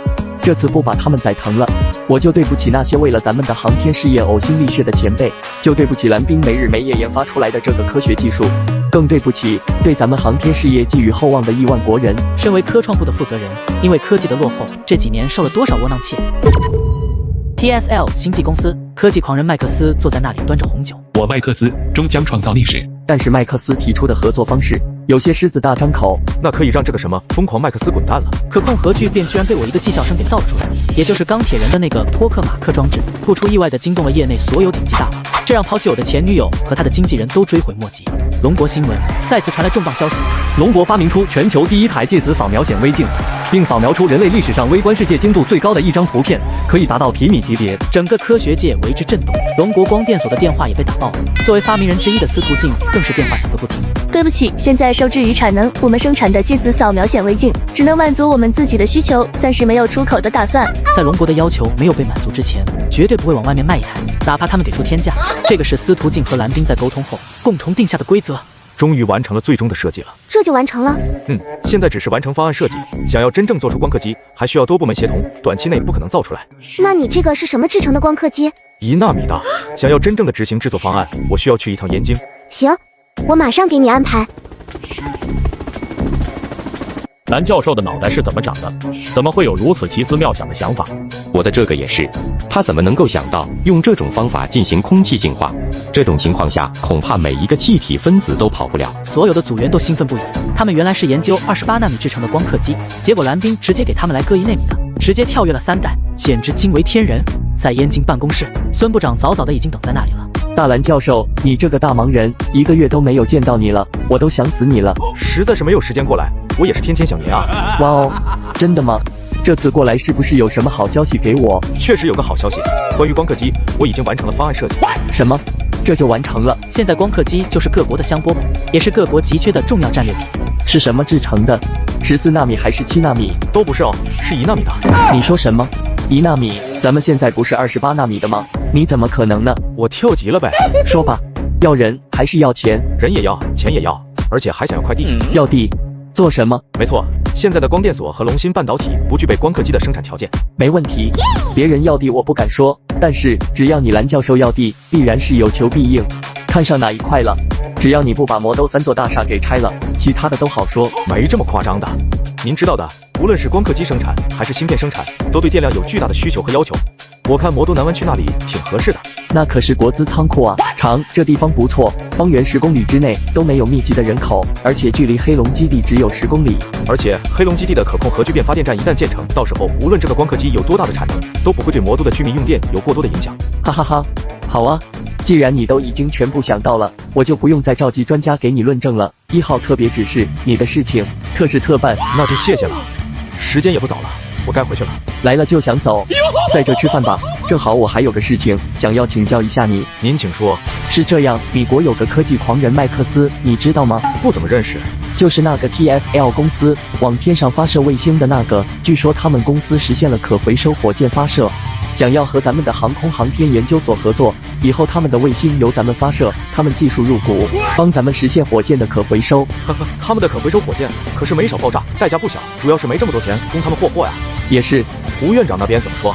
他已经看过了麦克斯的可回收火箭计划，觉得在方案上可行，但是麦克斯提出的合作方式有些狮子大张口，不但想要发射他们自己的卫星，还想要每次利用这个技术都抽1成获益。胡月明不太同意。那可以让这个什么疯狂麦克斯滚蛋了，我们不需要。不需要，虽然它的分成要求比较高，但若是火箭能够回收再利用，这省掉的费用可不少。火箭回收这个技术咱们已经掌握了，不需要求人。啥？掌握了？啥时候掌握的？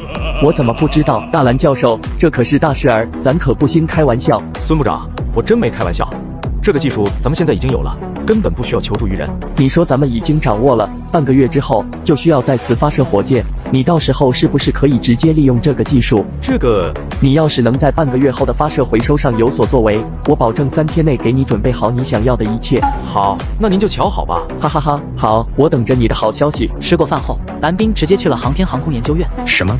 你要在半个月之后的火箭发射任务中使用火箭回收技术？都没有使用过，你怎么就确信这一定可以？常规操作而已。蓝教授，你确定真要进行火箭回收？真的要进行啊！而且我告诉你，放心，没事的。放心？怎么放心？龙国不是美国，更不是英雄。当初在钱老建立这个院所的时候，就说了要把所有的问题在上天之前解决掉。小篮子，我再问你一遍，你真的已经实现了？老胡，这玩意没这么难。之所以各国不敢试验，就是因为失败的成本过高，而且关注度也高。放心吧，没事。这是我根据半个月之后的火箭进行改进的发射方案，你看下。你怎么可以这么干？怎么了？不行吗？行，太行了。小篮子，你这脑袋到底是怎么长的啊？如果这样的话，没准真的可以，而且安全系数会大大增加。您认可就好，那就麻烦按照这样的准备吧。好，没问题，我马上去准备。米国 TSL 星际公司科技狂人麦克斯坐在那里端着红酒，一脸的惬意。现在的他是全球首富。龙国的航天技术虽然起步比较晚，相信他们会做出一个比较明智的选择。我麦克斯终将创造历史。蓝斌一直待在燕京航空航天研究院，并未回去。小篮子，真的要按照这个来？您是感觉有什么问题吗？没有问题，我觉得完全可以尝试一下。若是这次能够突破，绝对是创世纪的创举，不但打破了常规火箭发射的固有模式，也将为以后太空探索迈出坚实的一步。既然你们两个觉得没有什么问题，我自然也不好说什么。咱们就这么搞吧。1个星期后，准备工作被全部完成。我们要不要演示一遍？不必再演示，只需要等到卫星运到就可以。老板，龙国芯片公司的赵经理想要下午3点找您通话。哈哈哈，看看，撑不住了吧？来求我来了，敢给我玩心理战，看我下午怎么收拾他。波国东电公司下午2点。是赵佳宁经理吗？是我。赵经理，我对你们的办事效率非常不满意。我告诉你，我现在很生气。生气？呵呵，一会儿你会更生气的。这画风不对啊，他不该诚惶诚恐提心吊胆吗？看来你还没搞清你们现在的处境和地位啊！如果现在我断开时刻机的供应，你和你们龙国的芯片产业链都要跟着陪葬，你信不信？陪葬？呵呵，我不信。你都到了这个时候了，你还想要继续装下去吗？我真不知道你从哪里来的自信和勇气，到现在还敢这么给我说话。就凭你这个弹丸一样的公司，凭你这种狼心狗肺的人品，就想搞垮我们龙国？做梦吧你！对方有些硬气过头了，到现在还在故弄玄虚。嘉宁君，你必须马上给我道歉，你的话让我很生气。道歉？你怎么那么爱做梦呢？今天老子就要气死你，还让我给你道歉？你算个什么东西？当初是谁跟哈巴狗一样的蹲在我家门口，哭着喊着让老子给你订单，现在竟然还敢坐地起价，真是不要脸到极致。你什么你？我现在明确告诉你，以后你就别想从龙国拿到一个单子。至于你的东电公司，我们能把你养起来，也能把你踹下去。1个月之内，你要是还能继续活下去，我跟你姓。赵桑，你这是在威胁我吗？不，我是在提醒你。你确定这个电话是龙芯半导体总经理赵佳宁的？老板，这的确是啊。这到底是怎么回事？难道他们从棒子国进口芯片了？想到这种可能，立刻就给棒子国打了电话过去。在西勋，龙国是不是从你们那里进口了大量芯片？你胡说什么？我们给出的价格已经远远高于市场价，我们一个交易都没有谈成。什么？你们也没有谈成？何止没有谈成，他们还措辞强硬的把我们回绝了。奇了怪了，龙芯半导体真的准备鱼死网破不成？这不符合他们的性格啊！对了，你们是不是偷偷的给他们提供了大量的刻蚀机？大量刻蚀机？怎么可能？我们现在还有45台刻蚀机在公司里面躺着呢。那他们哪里会有这么高的芯片产量？你看看龙国28纳米芯片的价格已经下降了10%了，还在往下掉，而且这么多订单全被龙国拿走了。不可能！虽然他们拥有很多的光刻机储备，但是蚀刻机还要靠我们来解决啊！哎，天知道啊！下午7点的时候，老板，你开电视看看。最近这是又有什么好片子看了？不，老板你先看看吧。魔都光电所在蚀刻机领域取得重大进展，实现了蚀刻机的完全自主，不但蚀刻精度高、效率高，而且良品率提高了数个百分点，彻底摆脱进口，实现国产自主化。什么鬼？怎么就突破了？假新闻！这一定是假新闻。这是龙国央媒，不是米国的 XBB。那我们现在怎么办？老板，你不要着急，换脑子，咱们做点别的事儿开心一下，要不你压力有点大。龙国商务部，不错，非常不错。你们不但守住了阵线，竟然还完成了反击，为龙国至少保住了万亿的产值。这些都是大蓝教授的功劳，完全没有想到他竟然能够在这么快的时间内就完成蚀刻机的设计。他总能给咱们惊喜，我现在是特别期待米国该是作何反应了。魔都光电所，蓝冰此刻已经投入了新的研究。听说米国也已经有人在制作芥子扫描显微镜了，而且已经拿出了相应的方案，正在进行论证，说不定他们会后发先至。司徒教授，我已经开始了这光学眼膜器的制造，不过目前还没有达到很完美的地步，但是用在您说的这个芥子扫描显微镜上没有一点问题。真的吗？蓝冰让人把那些光学眼膜反射器送到了司徒静的手中。安装，马上给我安装上。成功了，我们成功了！这个是咱们的扫描电镜扫描出来的东西，已经达到了皮米级别，能够看到原子以下的水平，能够扫描到更加清晰的电子云图像啊！太哇塞了！您再看这个，这是残缺的纳米材料，在这芥子扫描电镜之下，可以更快速地找出其中的缺陷。司徒静激动地拿着扫描图像前往蓝冰的办公室。恭喜恭喜，司徒教授，您在光学检测领域为国家做出了巨大的贡献。恭喜恭喜！我计划先生产3台芥子扫描显微镜，你觉得如何？生产5台吧，3台恐怕不一定够。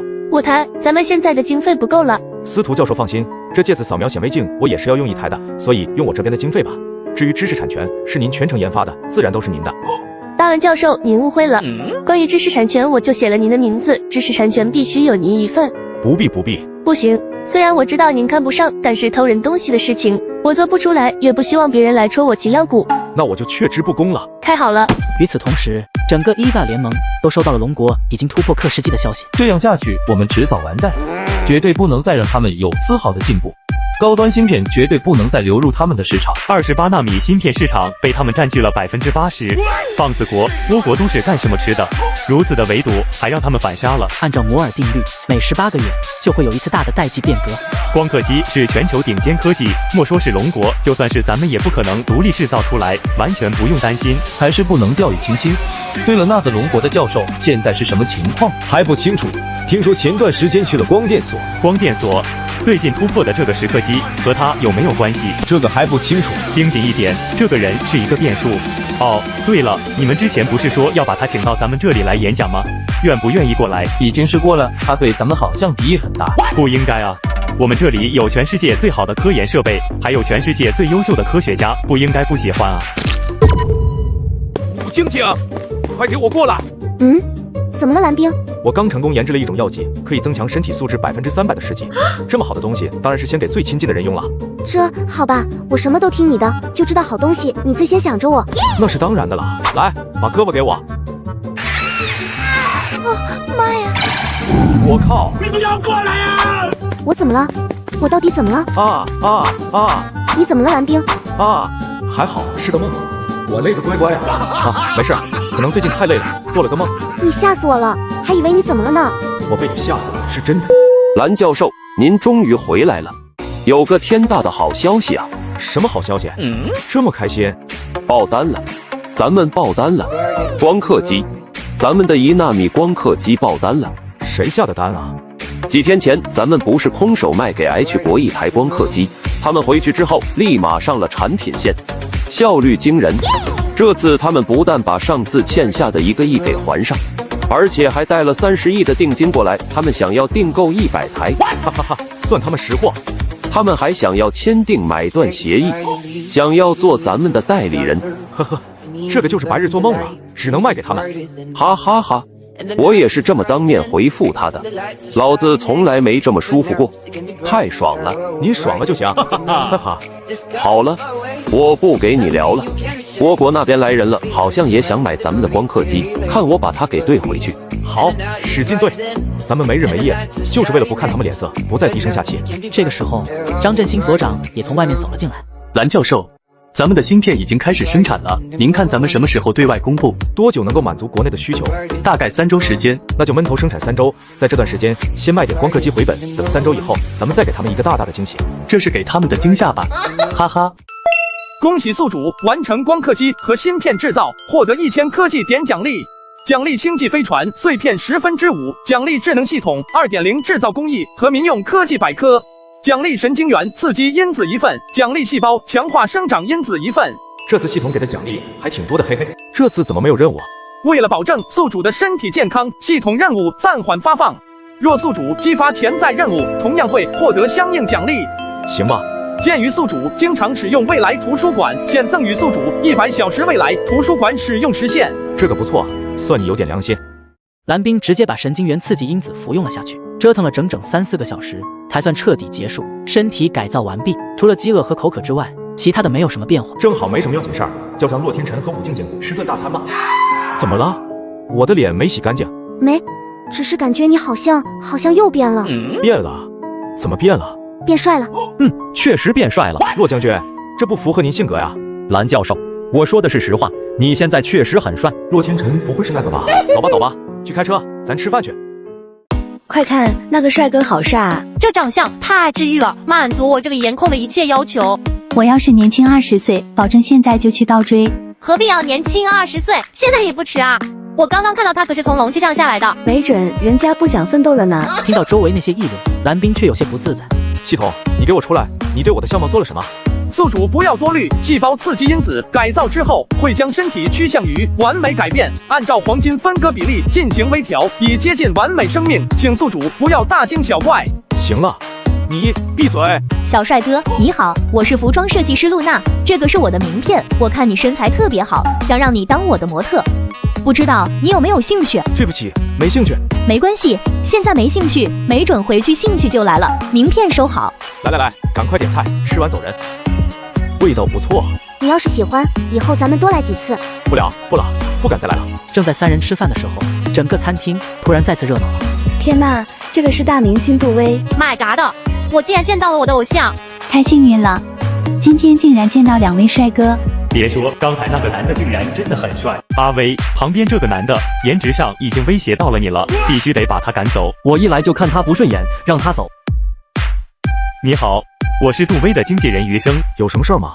是这样，因为我们威少一会儿需要拍摄一套个人写真图片，能不能麻烦你让一下？当然，因此产生的费用我会补偿你。想换桌是吗？可以，举手之劳而已。不，那张桌子我们还要放设备什么的，所以不能让给你们。这里是2000块钱，算是对你们的补偿，还请您理解。我们一会儿就吃完了，不耽误你们工作。我说你们一个个这么大的人了，怎么就听出来呢？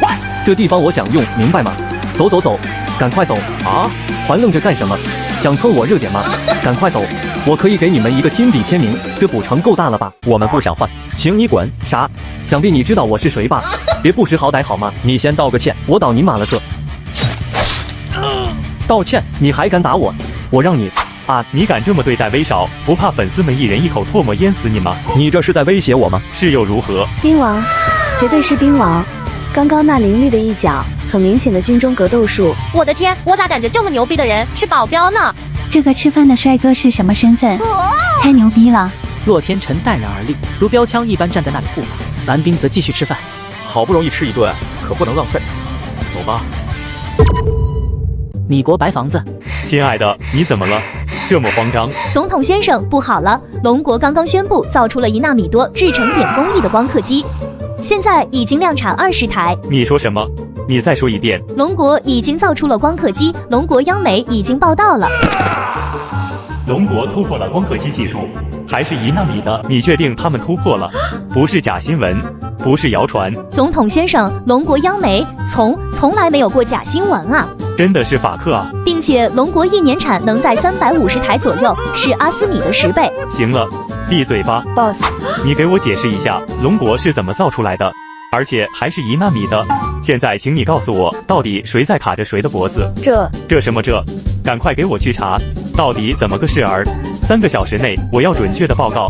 很快，EVA联盟出具一份说明，龙国的新型光刻机未能达到现行光刻机标准 ，EUV 联盟不予认可。魔都光电所，蓝冰已经完成了所有的芯片设计工作。您2位怎么来了？怎么，我们就不能过来看看？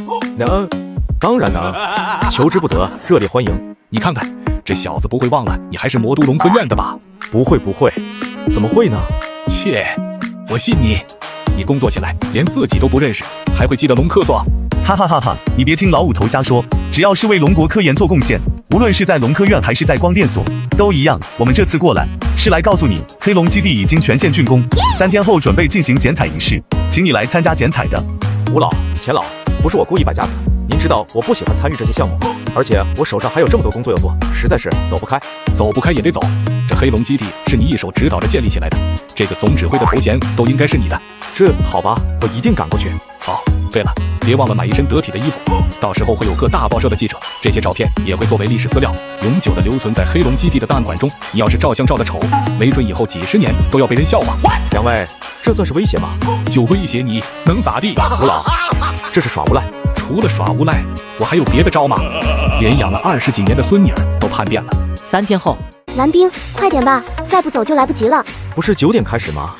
咱们离黑龙基地也就几公里的路程，10分钟就到了，不用着急。不行，得早去。听说2号也会亲自过来，还点名要见你呢。你去晚了，难道让2号在那里等着吗？走，赶快！别着急，先把西装给换上。你准备就穿这身过去吗？换，马上换。怎么了？没事。收拾好一切，朝着黑龙基地而去。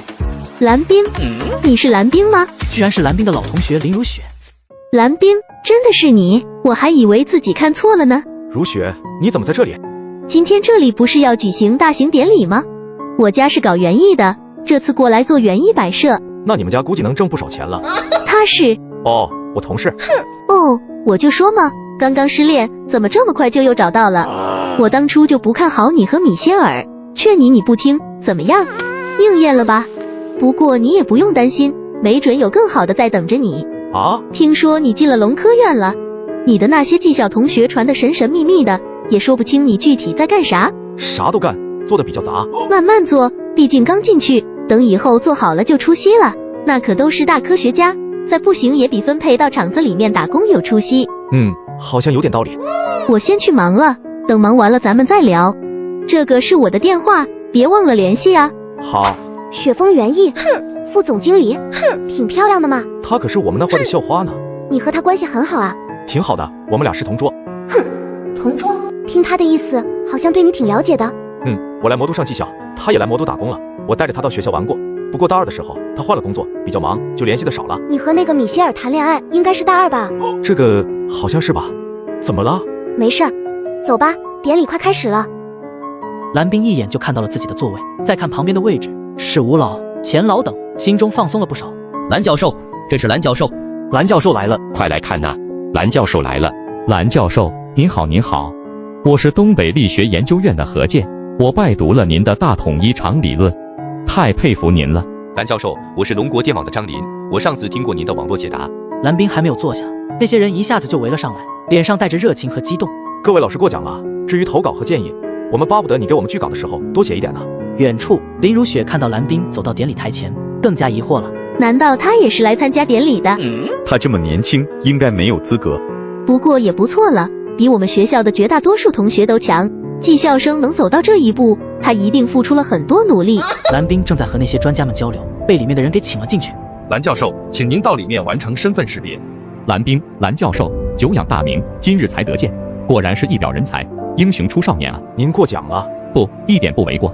你做的成果，你对国家的贡献，还有你帮忙建造的这个可控核聚变基地，将会彻底改变龙国的能源结构，为龙国的发展做出突出的贡献。我在这里谢谢你。您客气了，我不过是做了自己应该做的。这一刻，2号没有把蓝冰当做一个科学家，而是当做这个年龄的年轻人。又谈了半个小时，蓝冰和众人一起朝着主席台走去。你那个同学应该是在后台帮忙，现在没时间过来。老公，快看，那是……我的天，今天真值了！一直都是在电视上见，没想到今天在这里见到了。蓝冰，他怎么也在那里？他怎么在上面？你那同学是什么来路？富二代吗？这得多牛逼啊！半小时后剪彩结束，走下讲台。不好意思，刚刚结束。没事没事，你那里太忙，我看到了。等以后有时间了再请你吃饭。我在学校的时候，你可没少请我。好啊，等下次我要好好吃你一顿。成，先这样，我回去还有些事情。人家是大人物，想跟他吃饭的人多了。您好，请问是雪峰园艺的林如雪小姐吗？是我。恭喜你们，你们雪峰园艺通过了我们黑龙河电站的供应商目录审核，以后我们的花艺布置和维护就需要麻烦你们了。真的吗？谢谢。不客气，麻烦你们按照我们的目录，把参与人员的资质资料提交系统审核，通过审核后，我们会签订合同。好，我们马上上传。你这同学够意思。同学，你的意思是蓝冰帮助？当然，不然你以为这么大的蛋糕凭什么落在咱们身上？1994年，龙国申请加入国际空间站，米国以保密为由拒绝我龙国加入。1996年，米国关闭 GPS， 导致龙国导弹发射全部失败。2003年，禁止与龙国一切航天合作。这个画面里不可能有龙国人，遭排挤，被孤立龙国航天人没有气馁提起劲，艰苦奋斗，自力更生。以前吃过的亏，我要加倍让他们还回来。老何，赶快收拾一下，咱们去魔都。去魔都干什么？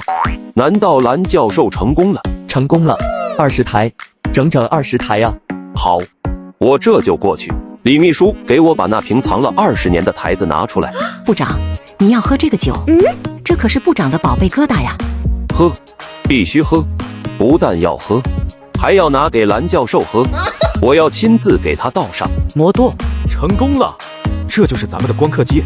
蓝教授，咱们的这光刻机真的可以加工1纳米的芯片吗？当然可以啊，从22纳米至2纳米制成的都可以加工。好啊，有了这些光刻机，咱们就再也不用求爷爷告奶奶了。蓝教授，科创部的人什么时候过来验收？就在今天晚上。嘿嘿。啥？今天晚上？这么迅速的吗？蓝教授辛苦了。二位辛苦啊，这么晚了还要请你们过来，我们巴不得呢。这就是咱们厂造出来的光刻机吗？这些只是还没有经过验证，想要明天申请验证的。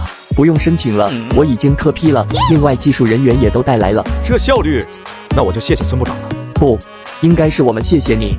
这是大喜事儿，今天我们要庆祝一番。走，我把自己珍藏的宝贝都拿过来了。必须给你倒一杯。不敢当，不敢当。到了酒店，众人本想要给蓝冰好好喝一杯的，结果一杯之后，蓝冰就脸红了。这酒劲太大了，我得缓一会儿。哈哈哈，蓝教授，你这酒量的多练练啊！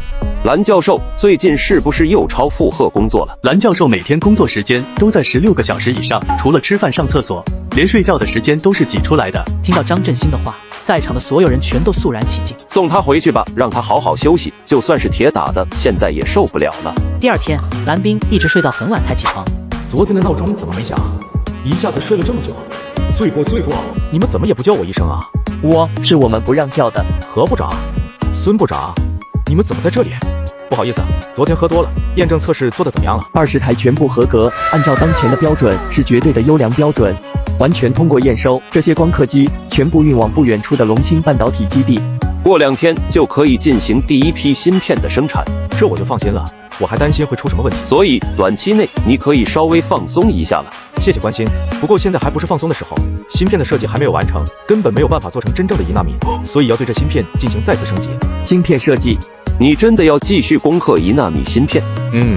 现在已经有了完善的思路，应该很快就会完成设计。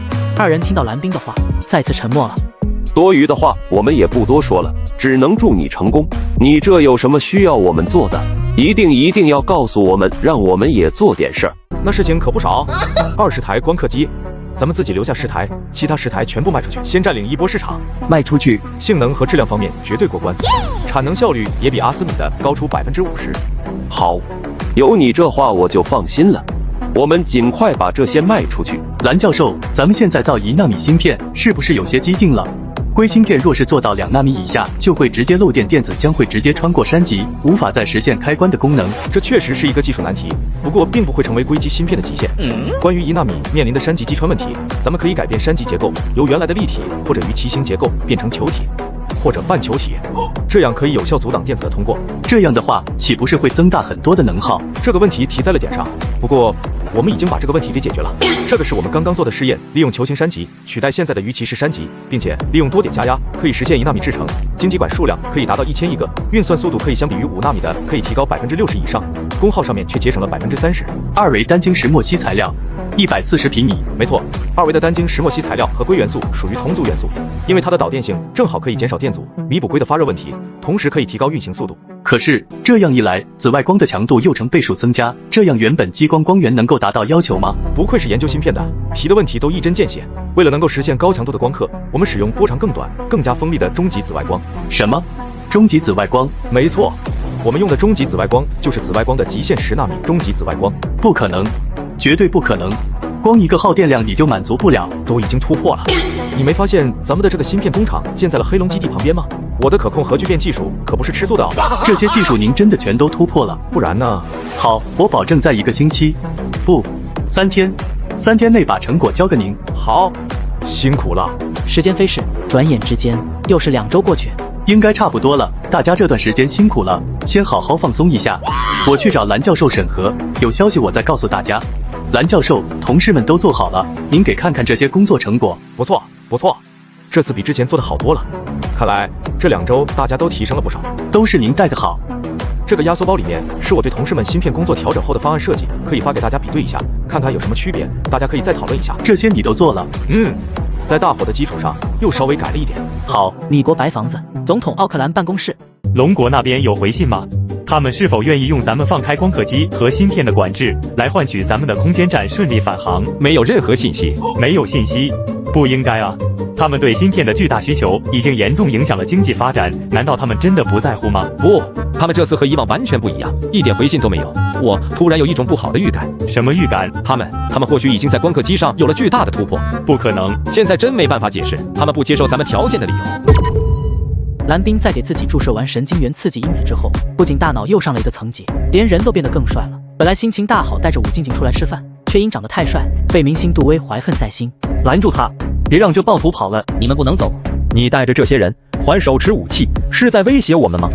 那个您误会了，我们只是想请您几位留下来，把事情解释清楚。留下来解释？你们还不够格，一会儿会有人过来处理。经理，不好了，外面突然来了大批人，把咱们这给围了。什么？围了？我的老天爷，今天这位到底是什么主？警卫长刘长青报道，请指示。麻烦把这里处理一下吧。是，咱们回去吧。好，我去开车。我去，这也太傻了。他满足了我对男朋友的所有幻想，好喜欢。明星杜威在他面前都被秒成渣。不行，我要发个朋友圈，太傻了。我也要发啊，奇怪，怎么回事？为什么发不出去？各位好，我是龙国保密局下辖警卫连警卫长。刚刚发生的一切关系到国家机密，烦请各位签署保密协议，删除与刚刚有关的一切影像、录音资料，如有违反，将以泄密罪论处，并交军部庭审。你好，我想请问下，刚刚那位帅哥是谁？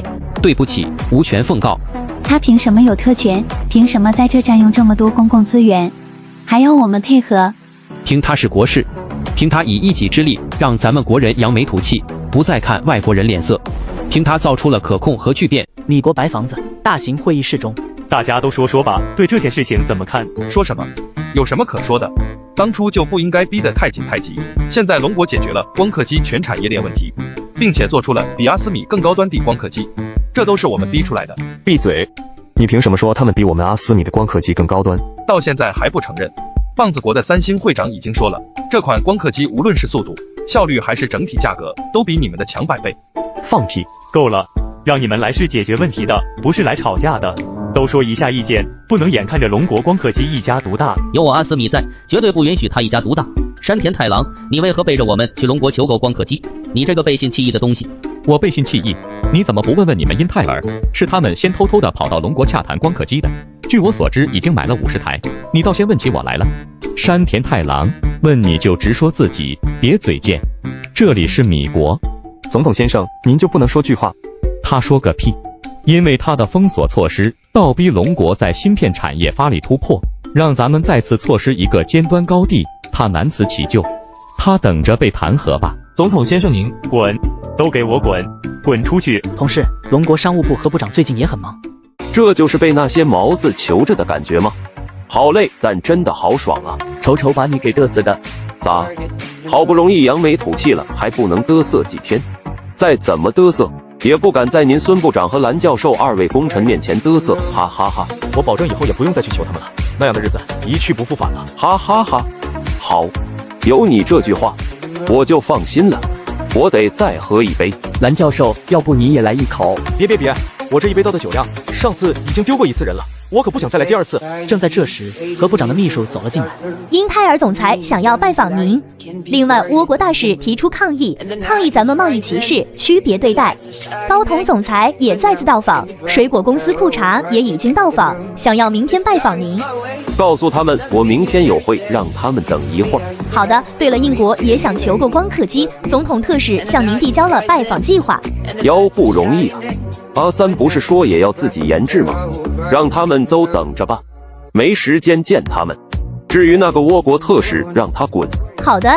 燕京航空航天研究院，蓝教授，你现在是越来越神秘了，神龙见首不见尾啊！就是走了这么久，也不知道来咱们航天院看看。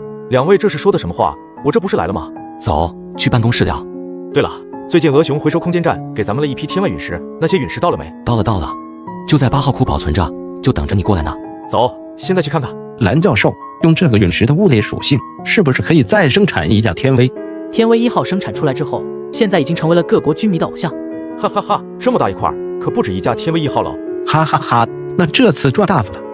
蓝教授，那我们是不是可以开工建造了？可以，不过除了建造天威1号之外，咱们还需要再建造一艘真正意义上的航天飞机。什么意思？意思就是这架航天飞机可以直接穿过大气层进入外太空。不可能，这不符合。蓝教授，你不是在开玩笑？当然不是开玩笑，我们现在完全有这个实力，而且天威1号就有这个潜力，只需要稍微改造一下就可以。这是我改造之后的天威1号的设计建造图纸，使用了最新研发的1纳米芯片，各项数据的处理速度快了3-5倍，雷达系统也使用了芥子微纳米材料。这太牛逼了耶！我们保证马上把这战机生产出来。没事，不用太着急，等个3-5年，他们也追不上。蓝教授，我开天威1号送您回去吧。我这刚来，你现在就要给我送走吗？不，我不是这个意思。我还有事儿，暂时不回去。行，您什么时候需要，我再给您送走。航空航天研究院外面，一辆奢华大气的龙20停在航天院外面。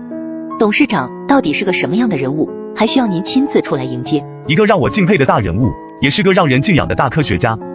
谁这么厉害的？那他对咱们的汽车领域有了解吗？这应该不懂吧？据我所知，他之前没有搞过汽车，但是孙部长和何部长都说了，只要我拉住他，咱们龙汽集团就振兴有望了。那我一会儿要好好看看了。所有人都不知道的是，蓝教授此时已经失踪了，没有人知道他的去向。你不要过来啊！